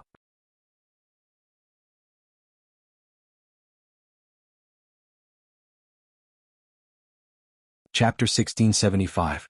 Since he could help the other party, he could also pull the other party down. Listening to his orders now was a sign of intelligence. With this kind of arrogance, Qian Xingbao walked further and further down the wrong path. Later, when he sent the name list, he was too lazy to see Mao Mu. Instead, he sent the eunuch beside him to do it. At the same time, he was also preparing to find someone to replace Kai Zhong's position. One day, when the opportunity was right, he was even preparing to find someone to replace Mao Mu's position. No matter how obedient Mao Mu was, it was not as good as someone he personally trained. He felt more at ease doing things. Soon, a eunuch named Song Da and Zhang Qin entered Qian Xingbao's sight. These two people were good at talking. Every day they flattered Qian Xingbao like dogs, saying things that made people feel comfortable. In addition to Qian Xingbao's nephew, Qian Liang, the three of them became Qian Xingbao's right-hand men. Under Qian Xingbao's arrangement, the two eunuchs entered the Imperial Horse Directorate and prepared to use their methods to compete for the position of chief eunuch. Qian Liang found his uncle. He wanted to be the commander of the embroidered uniform guard. Qian Liang was a real man, unlike eunuchs. Naturally, there were not many people who could adapt to his position. In comparison, the rank of commander of the embroidered uniform guard was suitable and had great power. The position was impressive enough. Naturally, it was his first choice. This was not the first time Qian Liang had asked for it. In the past, Qian Xingbao had refused, saying that he needed to train. In fact, he wanted to earn money. According to his discussion with Mao Mu, the position of commander was worth 500,000 taels of silver. This did not include the monthly filial piety. But now, with so many officials giving him gifts, he didn't lack this small amount of money. He immediately agreed to his nephew's request. First, when he was serving Zhu Qizhen, he revealed how capable his nephew was. With the imperial favor and trust, Qian Liang became the commander of the embroidered uniform guard as he wished, a third-rank official. Qian Liang happily took up the position. After he arrived at the embroidered uniform guard, he boasted of being the boss and began to give orders. This immediately attracted the dissatisfaction of Shen Nantang and Wu Ben, who had become the commander of the embroidered uniform guard. This position should have been theirs, but now it was given to an outsider. The grievance they felt was unspeakable. But it didn't mean that they couldn't do anything. For example, it was still possible for them to unite with their brothers and not cooperate with Chen Liang's work. No wonder they were brought up by Mao Mu. Both Shen Nantang and Wu Ben were generous people. They usually took care of their brothers in every possible way. If any brother's family was in trouble, they would help if they could and take money if they could. After all, as long as they followed Mao Mu, they would never be short of money. They could also intercept a lot of gray income and only needed to report it to Mao Mu. Generous and loyal, the brothers under him would naturally submit to him. When Qian Liang found that no one was listening to him after working for a whole day and everyone was patronizing him, he got angry. No matter what, he was still Qian Xingbao's nephew. He was taught by Qian Xingbao, so he still had some ability. At that moment he thought of the method his uncle taught him. He wanted to rope in a group of people by himself to achieve the goal of fighting for the right to speak. However, the greedy Qian Liang was unwilling to spend money. When facing some of the embroidered uniform guard brothers who were on the sidelines and didn't have much ability, even if he went out to eat with them, they still had to pay. Gradually, after everyone knew Qian Liang's nature, in just a few days, everyone stopped paying attention to this commander. When you didn't get anything in return, who did you think you were, a fool? Qian Liang found that the brothers around him were getting fewer and fewer. When he was about to become a commander without an army, he finally felt powerless. He had no choice but to ask his uncle, Qian Xingbao, for help. Soon, Mao Mu received a message from a little eunuch sent by Qian Xingbao, asking to see him. In this period of time, Mao Mu had also cultivated a lot of trusted eunuchs. Among them, the most outstanding one was the eunuch called Zhu Tao. Under Mao Mu's intention, he was promoted to the position of deputy chief eunuch in the empress palace. Usually when he wasn't here it was Zhu Tao who took care of all kinds of things. Godfather, eunuch Qian didn't come with good intentions. Zhu Tao's face was full of worry. When the little eunuch came to deliver the message he happened to be present. Because of Mao Mu's trust, he also knew that Qian Liang had hit a wall in the embroidered uniform guard. Regarding this, Zhu Tao had always been worried. He meant to worship Qian Liang like a bodhisattva. No matter what, he was still eunuch Qian Sengbao's nephew. This kind of superficial work still had to be done. If it was in the past, Mao Mu could only do this. However, now that Kai Zhong had fallen from power, Chao Jixiang's power had been uprooted, and only Qian Sengbao was left. He really wasn't afraid of anything. At worst, everyone would fight. Speaking of which, he had a lot of evidence in his hands. Once he took it out, he was afraid that Qian Sengbao wouldn't be able to bear the consequences. That's right, little Taozi. You're right. This time, I'm afraid eunuch Qian will come to make things difficult for this eunuch. Mao Mu nodded. He agreed with this point of view, but he wasn't afraid. This was because taking down Qian Sengbao was originally one of his goals. Only in this way could he truly control the eunuch group. Only then could he reach the left and right harem and even part of the imperial court's power when Yang Xia launched an attack. In order to achieve this goal, Qian Sengbao must fall. With a goal he had to do it. Mao Mu had been preparing for this. But at the same time he was also very clear that after all, he had followed Zhu Qizhen for so many years and was called a companion. It wasn't so easy to take down Qian Sengbao. If he didn't do it well, he would be in trouble if he couldn't take down the other party. Therefore he needed a bigger opportunity. Just last night, the group that contacted him had already sent the opportunity to him. The next problem was how to implement it. Now that Qian Sengbao asked him to go over, it was the right time to throw out the bait.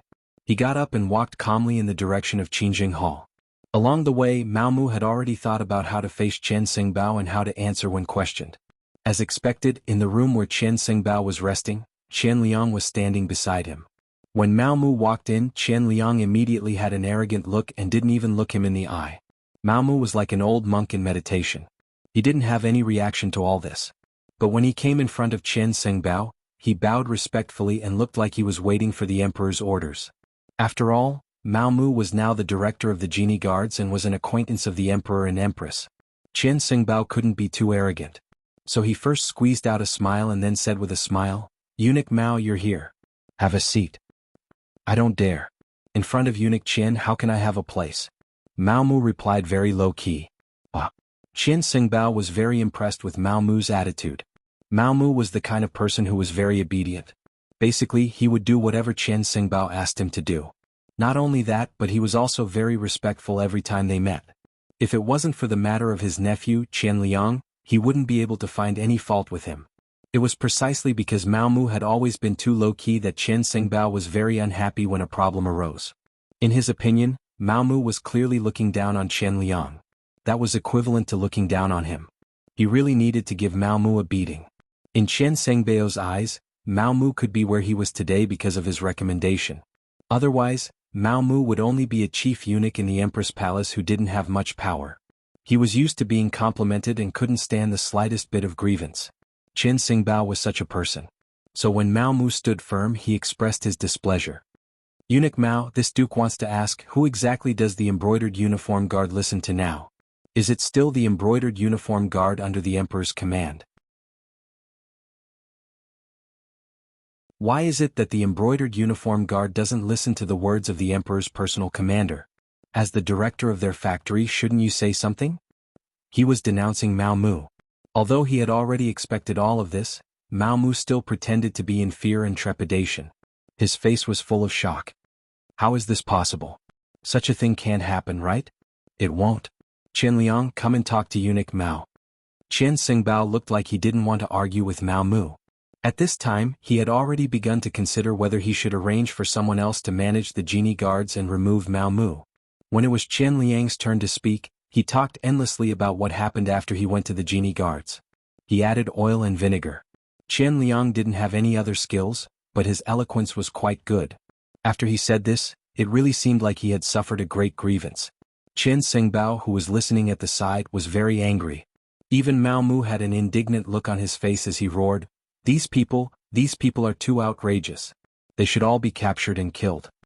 Qian Xingbao and Qian Liang were dumbfounded by Mao Mu's roar. They didn't expect Mao Mu to have such a reaction. Shouldn't he be looking for reasons and making excuses? Why did he suddenly seem to be more angry than them? As for what he said, killing all the genie guards, this was something Qian Xingbao and Qian Liang didn't want to do. If they really killed them, who would do the work? Oh, the genie guards were doing well before. Now that Qian Liang was the commander, their work suddenly stopped. What would the emperor think? Even if he used his toes to think, he would know what was going on. We must kill them all.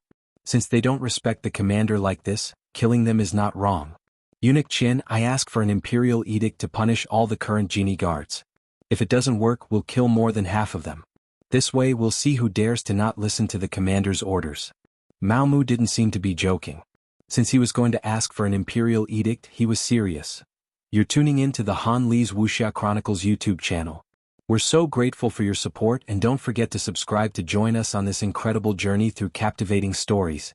Your generosity through donations truly makes a world of difference, as it's the primary source of revenue that allows me to expand and enhance this channel for you.